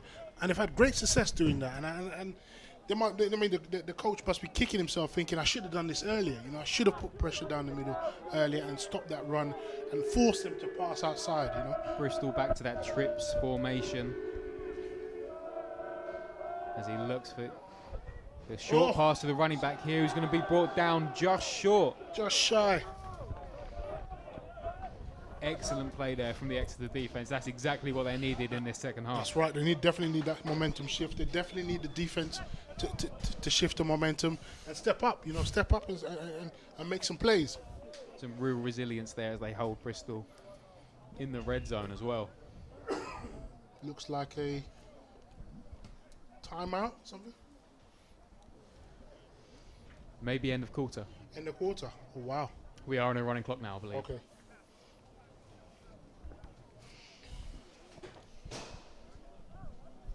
So Sven, tell us a bit about this NFL Academy and SGS Pride rivalry that's been going on. I wouldn't call it a rivalry. I'd more say it's obviously it's a really highly anticipated game.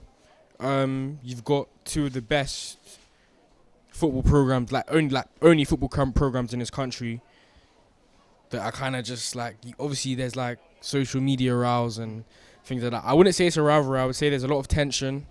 Especially considering some of our guys are from London as well. So some of us, we're friends with these guys. We know these guys. Yeah. I would say in the near future it's very possible. As you can see here, we've got some great athletes. They have some great athletes. We've got guys stateside. They're getting guys stateside. We're currently getting guys stateside as well. But I don't know. I feel like it's definitely a sensitive topic. I think a lot of people would love to see it happen. Yeah. There's some things I could talk about, but I don't think that's. We'll keep it PG. Yeah, I think we'll keep it PG and we'll keep the things that my coach just spoke to me. That's right. Between Flags me and him. are flying everywhere now. Sorry, guys. Flags are flying everywhere now as Exeter try to open things up here in the fourth quarter. Maybe a full start. Yeah, they definitely don't need that. They definitely don't need this. They really need to look in and make some big plays here. Yeah. Quarterback Ben Abbott, they're exchanging words with a Bristol corner. As he heads back into the huddle. Looks like they're staying with the same formation as well. Yeah. The two running backs. Yeah. The more experienced guys in there. Tight end in for protection. And it's another handoff there. Short gain. That's Sydney Odoye, I think it is.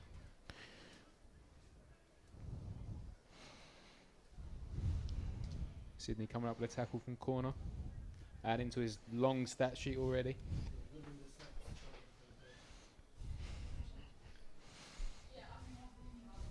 It's been a long day for the run game. You would hope that Exeter would try to stretch the field now to try and go for this, at least go for a couple scores. Definitely, Bristol are going to love the run game. Screen pass now to 83, who breaks one tackle. And that is Petrukas Hudson. Again, it's this Bristol defense swarming to the ball. It's giving them too much trouble. Yeah. 77 is down for Exeter. But like the tackle just made, like that's number 32, Petrukas Hudson. That's some of the young talent I was talking about. Yeah. And he's a great player. Again, another one of the underdogs. He's a first year. I feel like his second year will be one of his biggest years, with obviously having new guys coming in and like the older guys leaving. But yeah, he's another great player. One to look out for as well. 100%. 77 is still down for Exeter. Hopefully, it's nothing serious. Medic is on site. But let's just talk about the Bristol offense again. It's a big talking point. I mean, we've seen a few formations from them. Nothing crazy, but one back all game in all times. You'd think with the stable of running backs that they've got, the success they've had individually, you'd try a two-back system. But again, if it ain't broke, don't fix it. 100%. Do you run a two-back system in practice? Not really. I think if we do, like we're scouting someone else's offense, so we're preparing our defense on it. But yeah, not really. Our backs are really reliable, and again, like if it's not broke, don't fix it. We haven't. I don't think we've really had. We might put a tight end in the backfield to block, but then again, like our O-line's reliable, our running backs are reliable. They make good decisions. We've definitely seen that today from the big blocks on the offensive line. Offensive line getting to second level as well. Sometimes even getting to the defensive backfield and blocking the corners and safeties. The wide receivers are obviously on job as well. Everyone's on job blocking, and you rarely see that, especially at Bucks level. So I think that's what's made Bristol really hard to deal with in this division, because they seemingly steamrolled through Division 1, not giving up many points. I think their toughest game was probably Brunel. Yeah, Brunel gave us a run for our money, I think, 100%. I mean, that offensive line is a line that's mobile. You know, they're not big guys. They're big guys, but they can also move. Like you said, they can also like get to second level. You know, and push further, and make an extra push for those extra yards. And that's definitely something you find lacking in particularly the lower divisions of Bucks, Div 2 and Div 1. Because normally you just find big guys. Yeah. You just find a big guy that you know he's big, and that's it. And you say you stand there and you block whoever comes. But these guys are really on job. They're really trying to push past that second level. You've seen some smart plays as well where they've let a couple of blocks go. They've skipped a couple of tackles because they know it's going to be a screen pass, and they know they've got to then get to the linebackers and the safeties. And that's come up with some huge gains, as we saw from Jakob Spiel as well, more recently. And it shows this is a well-drilled and well-oiled machine. You know, you got the offense is moving. They've been moving all season. You know, the likes of Coach Fitz and Coach Harold have really got this team ticking, and they've been doing this for years. This is not something that's just happened overnight or happened this season. This is something that's been going over for years and years since the program's been running, and it's good to see. I think this team is definitely Prem ready. 100%. Can they sustain sustain themselves in the Prem, it's going to be a different level. But I think with this type of mentality and this type of drive, I mean, anything can happen. Quick pass now to 83, who was unable to catch that quick slant. 77, Ben McDermott, I believe, was the player that was down. He's now on his feet and he was able to walk off on his own. So hopefully we'll see him back soon. Always good to see. Nothing major. But again, a quick short pass attempt from Exeter that failed.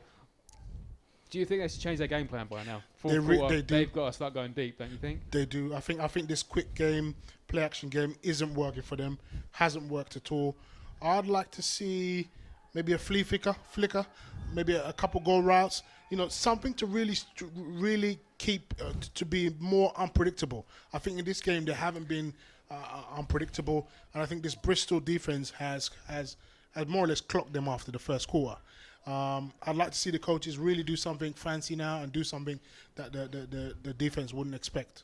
I mean, huge stop there from Bristol on third down. Stopped him at the line of scrimmage.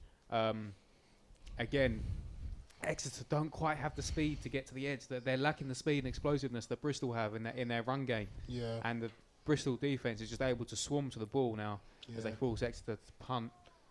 That's that fatigue starting to show now. You know, they've had a really, really tough journey to get to where they are now. You know, and some might even say, you know, that Exeter are punching above their weight. You know, is this a comfortable place for them to be? Is this too early? You know, is the program sustainable yet? You know, is this the level? Are they at this level yet? Maybe not. You know. They've got to have a lot of young talent, as we've said earlier about Shea, number 41, Ben Abbott, the young QB, and Otis Newbury. I mean, they've got a lot of individual talent on this team, and I'm sure that they were a lot stronger early in the season. It just looks like they're lacking the numbers now, lacking the experience to keep them going through this. Yeah. As Pride start from their 50. We've got QB. QB number 10. Number 10. That's Luke, and we've got marvelous Appeal out there as well. He is someone to look out for. 100%. Hand off to the running back through the A gap. Marvelous. Good gain of about 5 or 6 there on the play. That's number 39. What can you tell us about him? 7. Lamar. He's another. He's another one of our like big strong backs.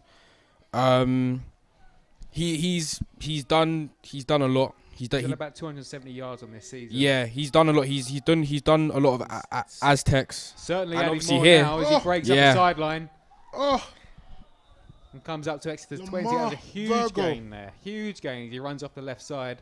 Massive evading play. tackles.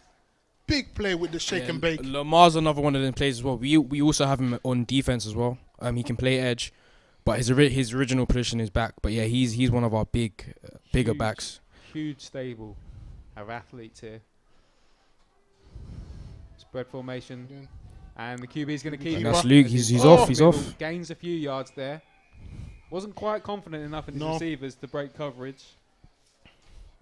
Would you say that was down to inexperience? Because I think, you know, some of the quarterbacks we've seen earlier would have definitely have just thrown the ball and trusted the receiver to go up and get it. But I think now I saw...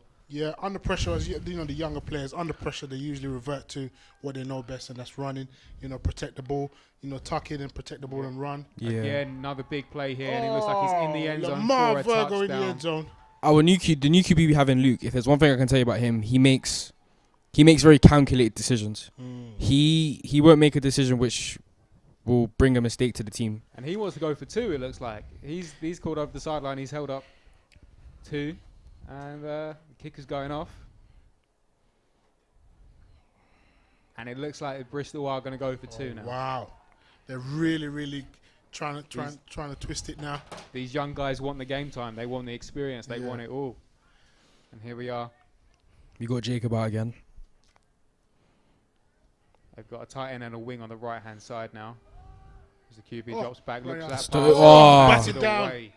Big number 54 coming in and making a big play. A big play there. Not something you see very often from the big guys. Yeah. Making the bat downs. Yeah.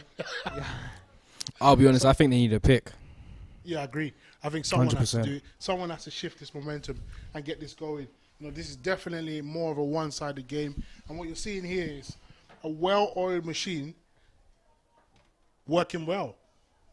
Very well oiled. I mean, this is their I mean, I've lost count of how many kickoffs they've had now. But if you're someone like Coach Harold, how do you motivate these guys? If you get teams like that, get them playing against teams like this, I'm sure these players want to play teams like Brunel Burners and the Prem teams and the likes of. If they want, they've got to win this game first. That's and they've right. got to win it convincingly. That's right. And they've got to send a message to the Bucks Prem and say, yeah, look, we have this stigma that we're young, that we're this, But here they are, racking up points and yards on every team in Division 1. They've had one tough game so far as they kick off again. Currently, Bristol 45, Exeter Demons nothing as they want to field this kick. It's an awkward one, and 29 is going to field it. Oh, Again, big he's tackle. going to get stopped at the 20-yard line with a gang tackle. It doesn't look like these Exeter guys are really running downhill. I'm yet to see a real downhill runner. Yeah, you can see the difference in the athleticism. Yeah, you can see the difference in athleticism between the two teams. Definitely, Bristol are really, really, twisting it now. They're really, really asserting their authority and dictating the game more or less. They're picking and choosing what they want to do. They're having fun out there, and that's what you want to see. Exeter can really use this as a stepping stone. 100%. And use this as a massive, massive learning curve. Hand off to 29, who's going to try and bounce outside, but again, he's met by Big two run. Bristol players. It's Joe Christian again. Big run by Jack Clark. They need that type of momentum. They're going to need that throughout this last quarter. But yeah, Pride being able to do what they want. We're able to do that by staying ready. Yeah. During the season. Yeah. Just staying ready. Make sure you're in the gym, at practice, and doing everything you need to do. Yeah. How many times do you guys gym? We gym. I think we have 3 gym slots a week, and then obviously the majority of the guys on the team we hit it like 6-7 times a week. We have Otis open gym Newbury as well. In a QB now. As he keeps it, he bounces out right. Oh! Tries to get a pass off, but Is that a fumble? no, not quite. I think he got the pass off there. But that's Okanola again on the QB hurry. I mean, he's a backfield bully. Yeah, he's a real athlete. He's one of those players that loves that part of the game. We've said Loves his being name. everywhere. We've said his name a lot today, Yeah. haven't we? And Yeah. it's still in this strong. Joe Christian as well before that play on a big tackle. I think number 21 came in from the safety position, wrapped him up low. And again, Bristol swarmed to the ball. We'll see what they can do now. Ben Abbott back in at QB. It looks like Otis Newbury is in the backfield as well with him. Oh, As it's a big 87. play by 87. Good catch, good hands but it's by gonna bring Freddie up Ash. 4th and 5, I think that's going to bring up. I mean, what do you do? You're down 45 points. You punt it here, or you got to go for it, haven't you? You have to go for it. You literally have to. I mean, there's nothing left to play for now. You're just literally playing for pride. Excuse the pun, but you're literally playing for pride here. And it looks like they are going to go for it, as the refs discuss. It'd be interesting to see the SGS pride in the Prem next year. I think they're going to be the underdogs. They're going to be the underdogs. They're going to be the new boys on the block, and it'd be interesting to see how they hold up in the Prem. The Prem is you're playing against some men. Some big guys. But like I said, from what I've seen today, this team is going to definitely be a force to be reckoned with in the Prem. And this is a Exeter young have team been- as well. Sorry, Exeter have just been handed a lifeline here. It looks like offside on the defence. That's going to be a 5-yard penalty. Replay the 3rd down. That's Massive. going to bring up 3rd and 3, it looks like. Maybe 4. But that's definitely a lifeline that Exeter needed if they want to stay in this game mentally. Definitely need the first down here. As they try and do the same play almost picked. again. Almost picked by Ferranmi. Mr. Okunola. That would have been his 2nd pick of the game, but he couldn't quite secure it there. That's going to bring up 4th down now. Yeah. And, well, hopefully they go for it. Hopefully Like I they said, do. It looked like they're about to go for it. I think they're going to go for it again. Yeah. No, But again, they're sticking with the same game format of the Yep. play actions and the short passes. But maybe that's just the inexperience showing now and the lack of depth on the squad, which is unfortunate to see. No, it looks like the punter's in, and they are going to punt this away. Yeah. Bit disappointing about that. I think this would have been the best chance for them to really keep the momentum going and try and get something out of this game. Okanola back to return. Good snap, and the punt Oh. is away, but it is low and Low. awkward.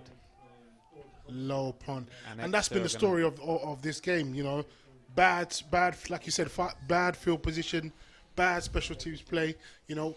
Not getting the points, not getting the yards that they needed through special teams has really, really impacted them today. You know, they knew they had to be good, you know, in that department, and they just haven't done it today, Danny.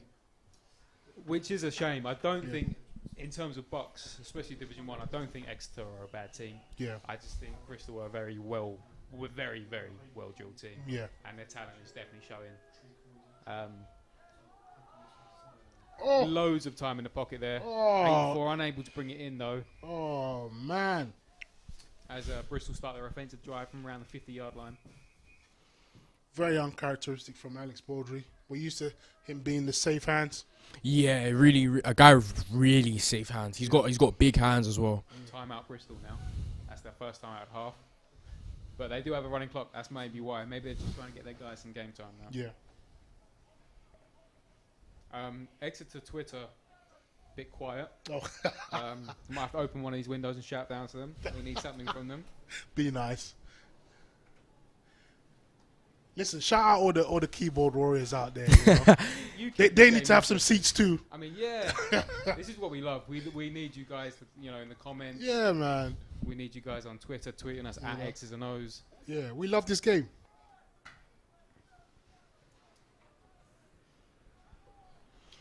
Shout out George on Sports as well. If you don't know, get to know that's one of our brothers. You know, follow him on Instagram, socials, and all of that. Big pass now. Is that down some the massive side. threat. Ooh. See, now number 11, that is a talent to watch out for, 100%. Yeah. A really explosive guy, really fast. I think he runs a 4.5. I mean, it Wow. shows there as well. I mean, he wanted the PI call, but I think that was fair. Ran into two guys, double coverage. Hard to get that catch. But a very, very good ball. Potentially there. That could have been another touchdown quickly from the 50. I think it might have been another timeout there, or was it an incomplete pass? Yeah, incomplete pass. Exeter changing their defense now. Bringing on Offensive Ben players. Yeah, I mean he's been putting in a shift today at multiple positions, Ben Shaw. Yeah. And now we see him on defense. He looks like he's gonna be lining up at linebacker. Maybe a nickel to deal with this Bristol passing game. And credit to Exeter, you know, the players playing both ways. I mean, no, Ben Shaw's lining up at the end.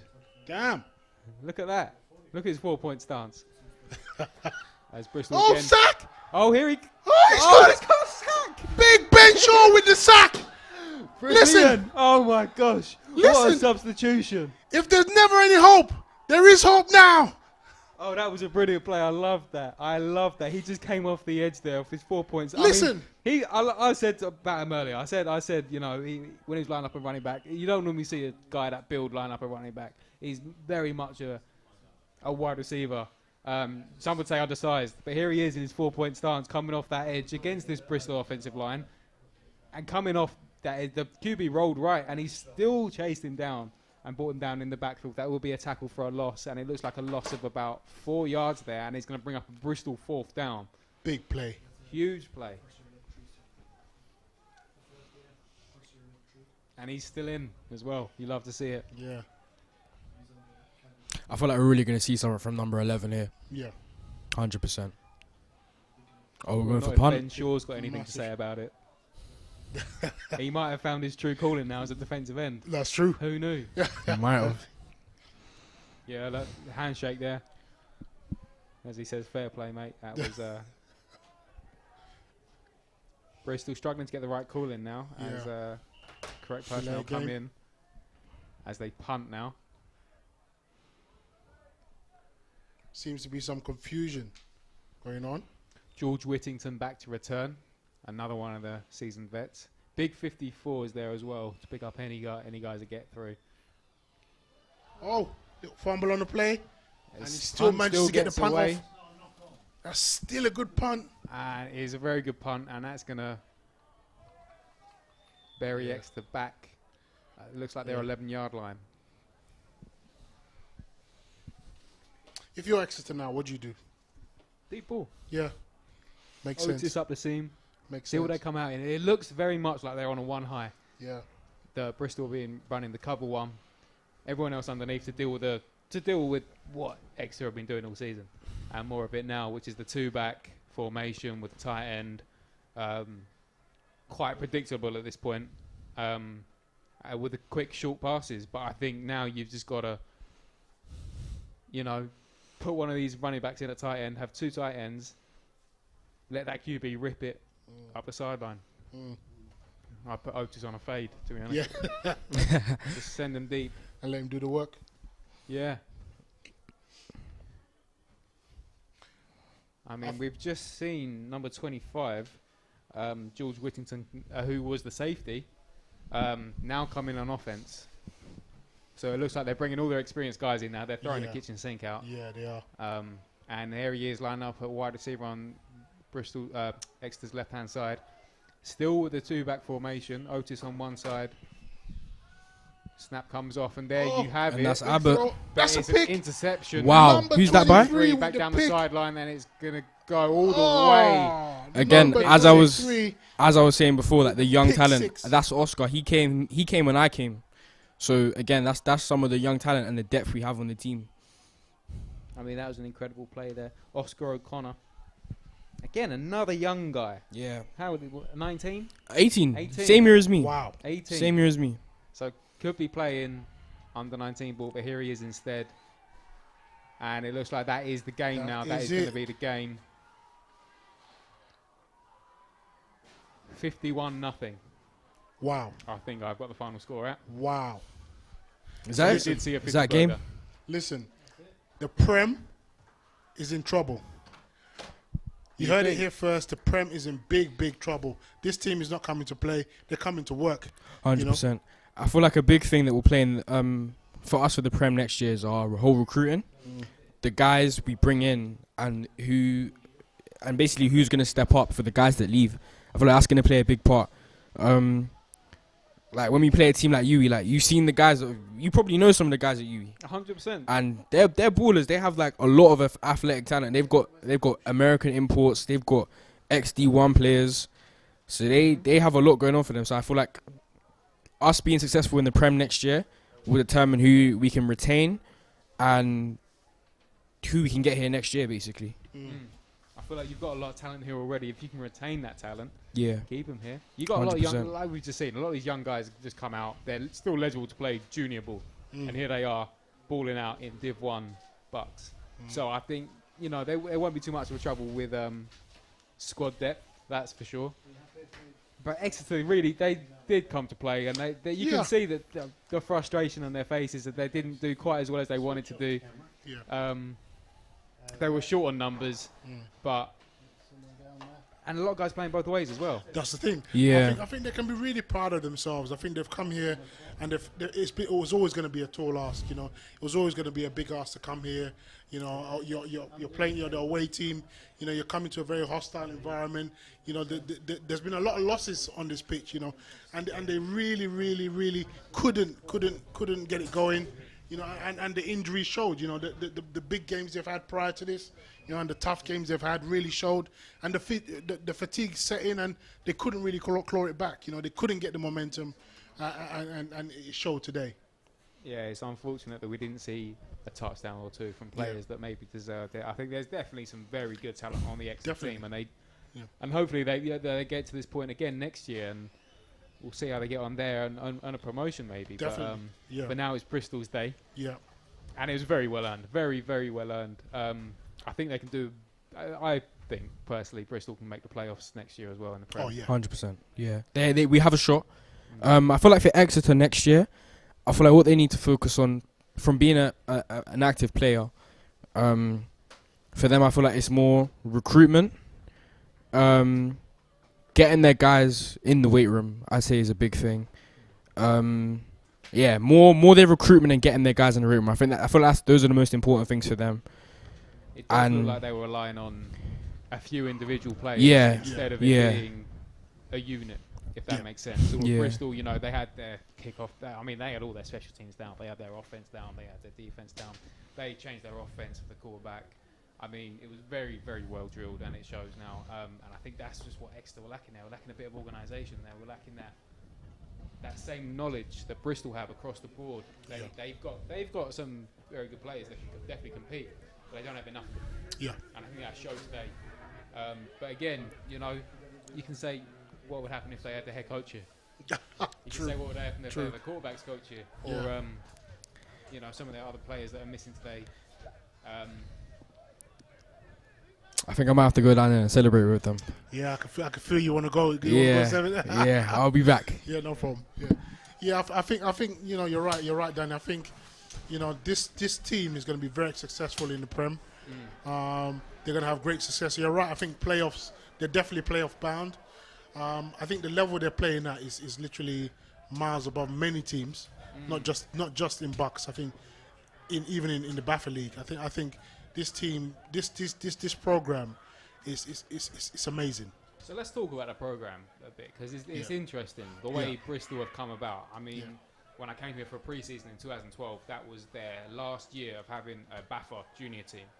That's when the Bristol Aztecs junior team and the youth team, I believe, was stopped.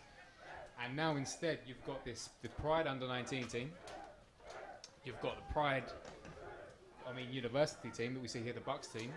And then you've got the Apache, and then the Aztecs as well. And all of them are part of the same program now. So you can hear this big celebration in the background. Backflip, wow! Backflips. There we go.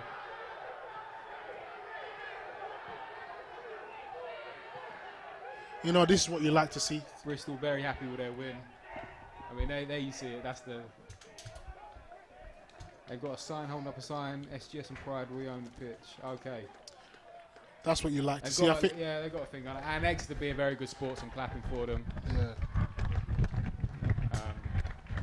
It's so good to see the refs not flag that. You know, that's what we want to see. You know, let it go. You know, football's about having fun. You know. I think the refs went back inside.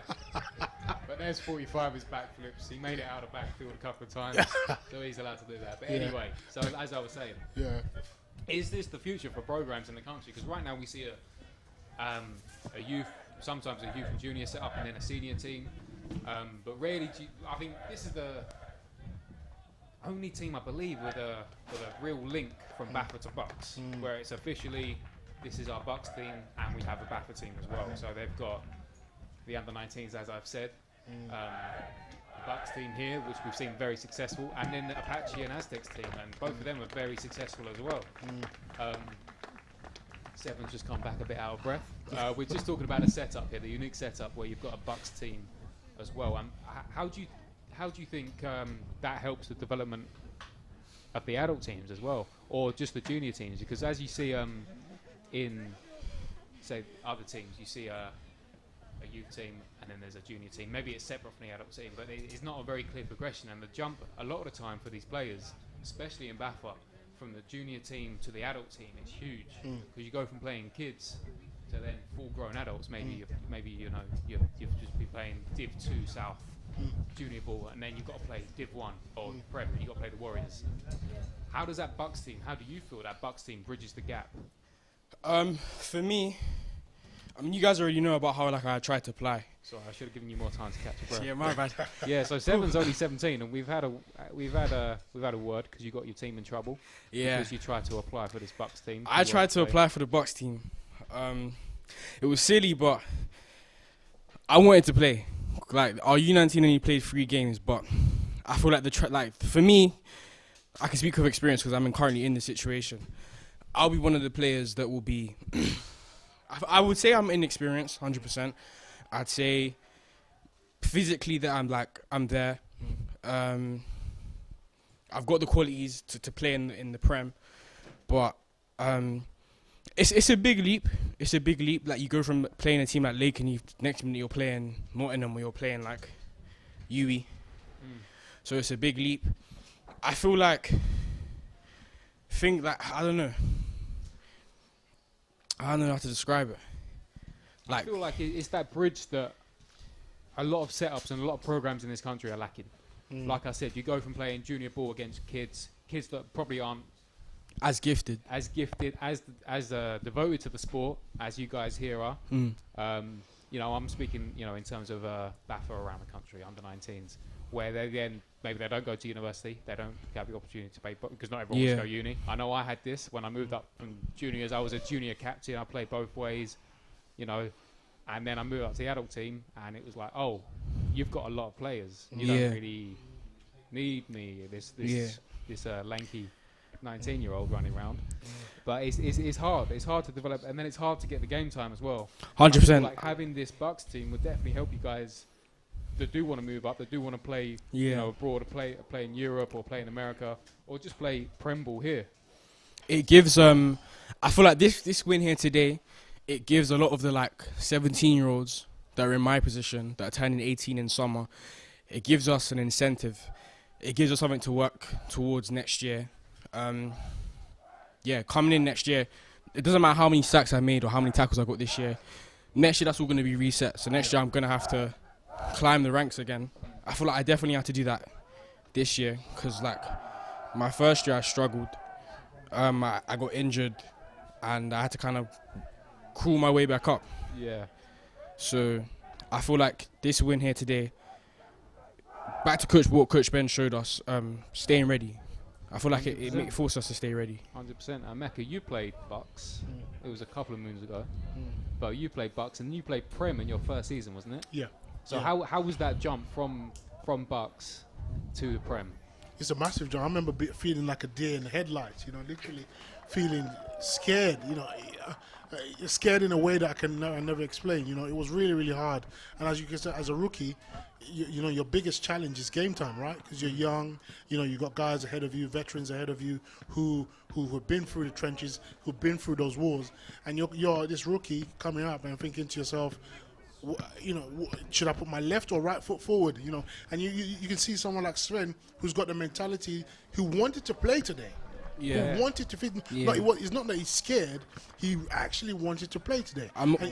The week, I remember the week I did it, the week I applied. In my head, it was more like, I'm willing to do whatever it takes to play. Yeah, we saw that. And I was willing to risk it as well. Yeah, I got in trouble for it. Yeah. And I've been reprimanded. So now it's just, for me, just working towards next year, really. The South London Renegades would like to apologise for Seven's behaviour.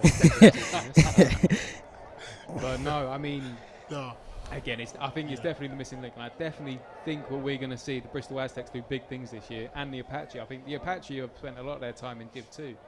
But where they've got so many kids coming through this programme, there's not always going to be a place for them in the Aztecs. Yeah. That's why they have the Apache. And the Apache are now in Div 1. They're playing Div 1 this year. Very, very strong team. And I think we're going to see the same from the Aztecs. Very, very strong team as well. And hopefully you can see a lot of these guys playing for both of those teams. Hopefully we'll be able to get down to the pitch side and get some interviews as well with some of the players as well very shortly. So we'll have that coming up. Don't go anywhere just yet. Hopefully we're going to have some controversies. And I want to talk to some of these Exeter guys as well. It looks like they're carrying a few of their guys off. Yeah. Maybe guys that's their last. Yeah, I think these are the guys where it's their last game. Yeah. It's lovely to see. They can hold their heads high. It just wasn't their day today. They've had a great run. And this Exeter team is hard. They're hard. They're tough. They're physical. They fought to the last whistle. And kudos to them. Credit to them. It's not easy. I've been there. I know what it feels like. To come up short. But they should move on from there, and they should really, really use this as a learning curve. And don't take it as an L, but take it as a lesson. It is a big lesson for them as well. I mean, but they showed very good toughness, as I've said already, coming into this game and sticking out for all 4 quarters and keeping guys in. Hopefully these retirements won't hit them too hard. Yeah. But like I said, we're going to try and get pitch side in a second and get some interviews. If you'd like us to interview anyone or any questions you want asked, tweet at X's and O's team or comment on the YouTube stream. Tweet somewhere. Instagram us. I think we'll be 5 minutes and then we'll be down. Any questions you want asked, any player you want speaking to, or maybe we can try and talk to the Exeter Twitter team. I'd like to do that as well. All right, thanks very much, guys. We'll be back shortly.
And we're back post-game interviews now in our lovely setup here.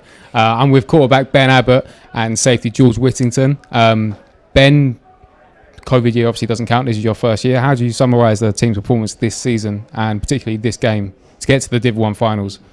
Couldn't be prouder. It's been feels like an uphill season just with COVID. Recruiting, we did really well to get a lot of boys in, but then just the lack of games.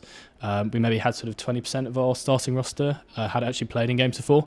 So the fact we were able to get to this point, and also losing David Kett, our QB1, just before Stags, which is our last regular game in the season. The fact that we were able to sort of rally the offense and get it going and actually get to finals, couldn't be prouder.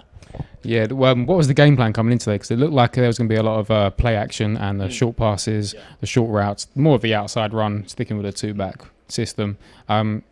Was that the game plan coming in, or was that just sort of you turned up and you went, okay, this is who we've got today? Or? I think it was just opening up the playbook. Last couple of playoff games been pretty run heavy. Aware that SGS would have a really good defensive front, so just sort of not holding a lot back. We introduced some more sort of 3-second plays, try to get some deeper balls down. We connected really well with Otis in one of the first plays of the drive. So it was just sort of about having fun, letting loose, and just sort of getting some good plays in. Overall feelings of today's game? Disappointed. You never want to go into a game and lose it. But I mean, couldn't be proud of everyone. It was going to be a tough game, and just proud of the performance we put on. Yeah, it was a good performance. Well, considering. George, your last game, wasn't it, for Exeter? I think you've been here 4 years now.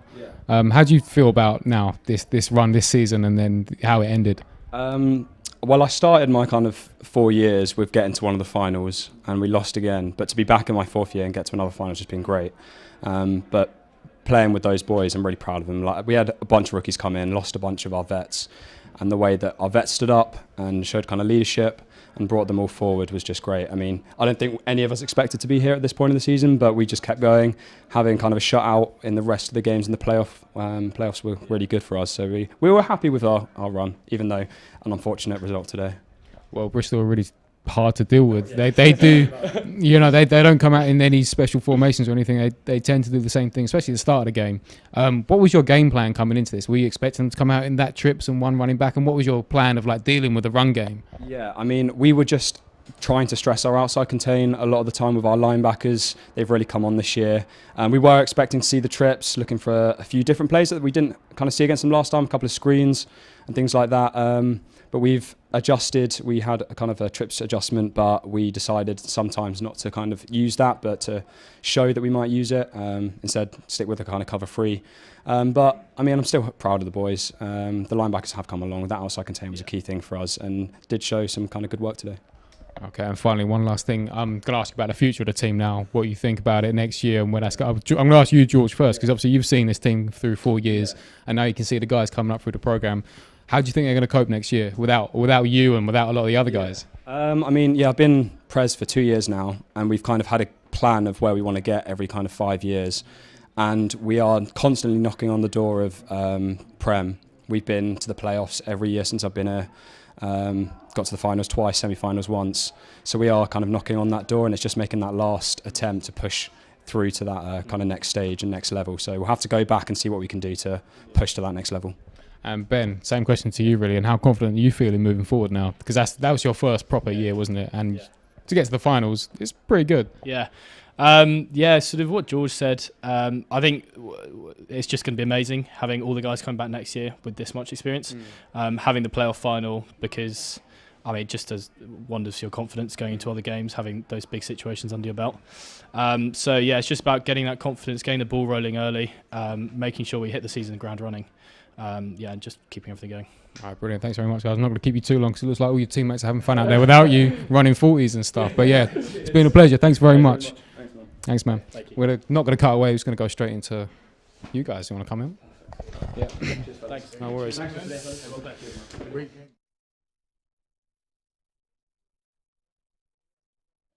All right.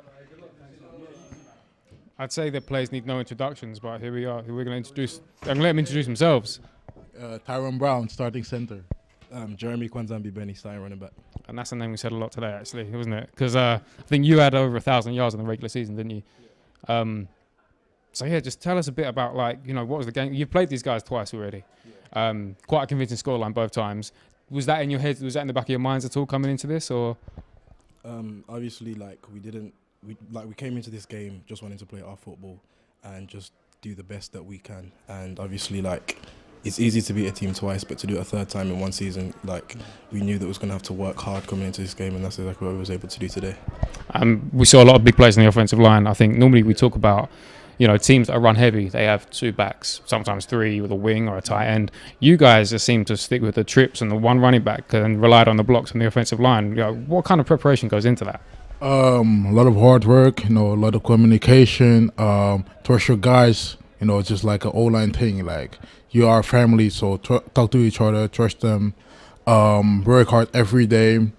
Trust your running back as well. Trust your QB with the RPO, and just run it down their throat. To be fair, it's pretty effective still. And then in the pass game as well, obviously you've put up a lot of yards this season as well. Is that what would you prefer, the run or the pass? Myself, I'm like a running type of guy. I like to run the ball a lot, but just to open up the running game, you have to pass the ball a couple of times. So a little bit of balance, but yeah, that's it. And obviously there's a stable of running backs. A lot of talented running backs as well. How does that help? How does that boost you in terms of your work ethic, having all these really talented guys behind you on the depth chart and you're keeping that number 1 spot? The running backs we have here, they're amazing. For me to even be the starter, I'm blessed, because just the work we all put in to push each other is it's never even though I'm the starter, anyone could be the starter, and it's even when I'm not on the field, there's no drop off, and I trust everyone behind me, and we all get each other prepared each and every single week to just put on the best performance that we can, and even the guys that don't start, they help me get better every single week, and just the culture we've been able to provide here at Pride. Yeah, it's incredible, and Prem Ball next season as well. I mean, that's guaranteed now. How are you guys feeling about that? A lot of people are saying you're undersized, you're underdeveloped, and you didn't have a place in Bucks this year, and now you're heading to the Prem after what was a pretty convincing run through Division 1. So how are you guys preparing now for the Prem? First, the final. We really want to win the finals, and then we will see what the Prem is going to do for us. We're just going to be ourselves, and our coach will prepare for us the best game plan. So we will just see first the finals. Yeah. So first the finals, but how are you feeling about the finals then? I can't wait. I'm excited. It's the goal we set out for ourselves from the start of the year, to win this game here, then to play in the finals. So I can't wait to just get ready for them.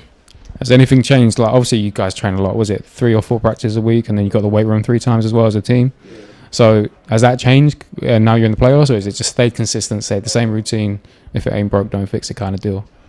The only little changes, more helmet only practices, just to be less dinged up. Yeah, that's the only little thing. For the rest, just be yourselves. All right, and I won't keep you too long. Last questions about predictions for next year. How do you think you're going to do in the Prem?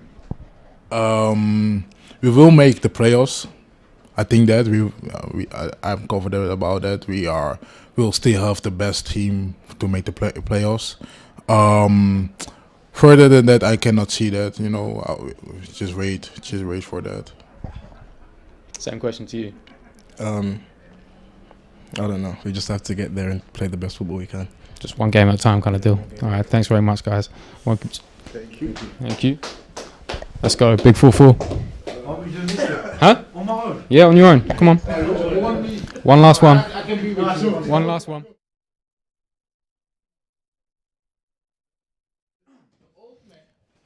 All right, do you want to introduce yourself? My name is Joe Christian. I play linebacker and defensive end for Bristol Pride Academy. We saw a lot of you today, so I think we saw a lot of you today. Very impressive. Bristol's defense is very impressive. It impressed us up here for sure. A lot of hats to the ball. What kind of preparation has been going into this run?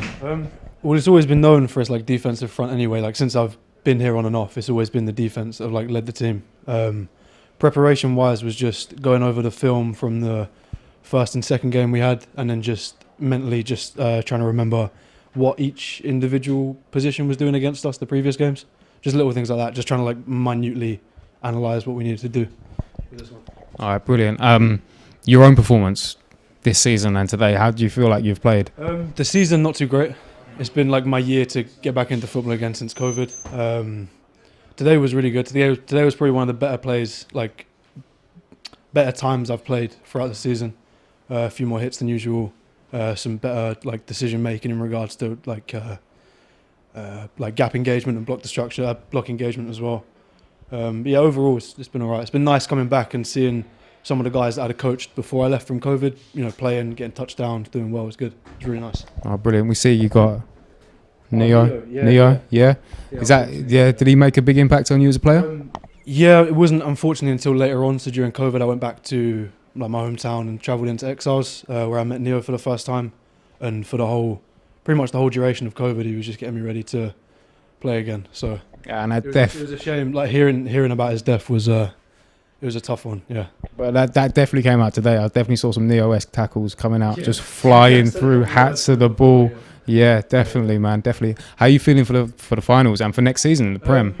Finals, really excited. It's nice to I was here at Pride for 2.5 years before COVID, so I was about when we didn't have a season, so it was still really good. You were playing like Pole, Cologne, Nottingham, Birmingham, but there was never a finals to work towards. So now going into it, knowing that there's something like at the end of it, you can walk away with a medal or ring, something to say, I've done this with them is good. I think it's hard to say how we'll do because we thought Brunel were going to be one of the toughest games this year, but realistically, the only reason it was a low-scoring game was just nerves more than anything. So I think the finals is one of the things you're going to have to go there, see how the first few plays go and go, oh, right, this is probably how it's going to go now. Next year for Prem, I'm really excited for that. I'm not going to lie. It's going to be nice competing against Yui again. And Nottingham as well. Nottingham was the first team Pride lost to. I think it was like 4 years ago. It was the first uni team Pride lost to.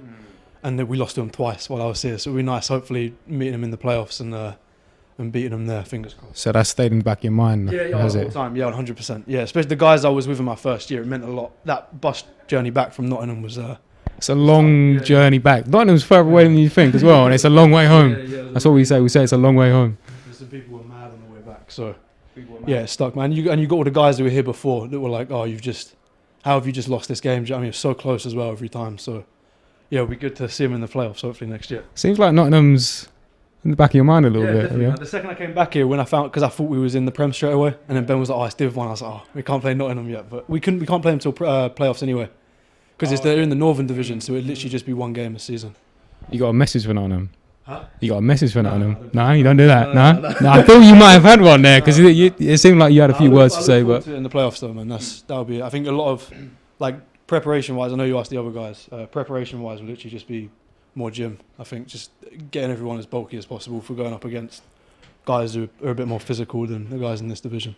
All right, brilliant. Thank you very much, Joe. It's been a pleasure. Thank you for having me. I really Thank appreciate you. it. All right, guys, that's been us. Don't forget to follow, subscribe, go like X's and O's at X's and O's team, EXSANDO's team, on everything: Instagram, Facebook, Twitter. Follow it. All of that. Peace.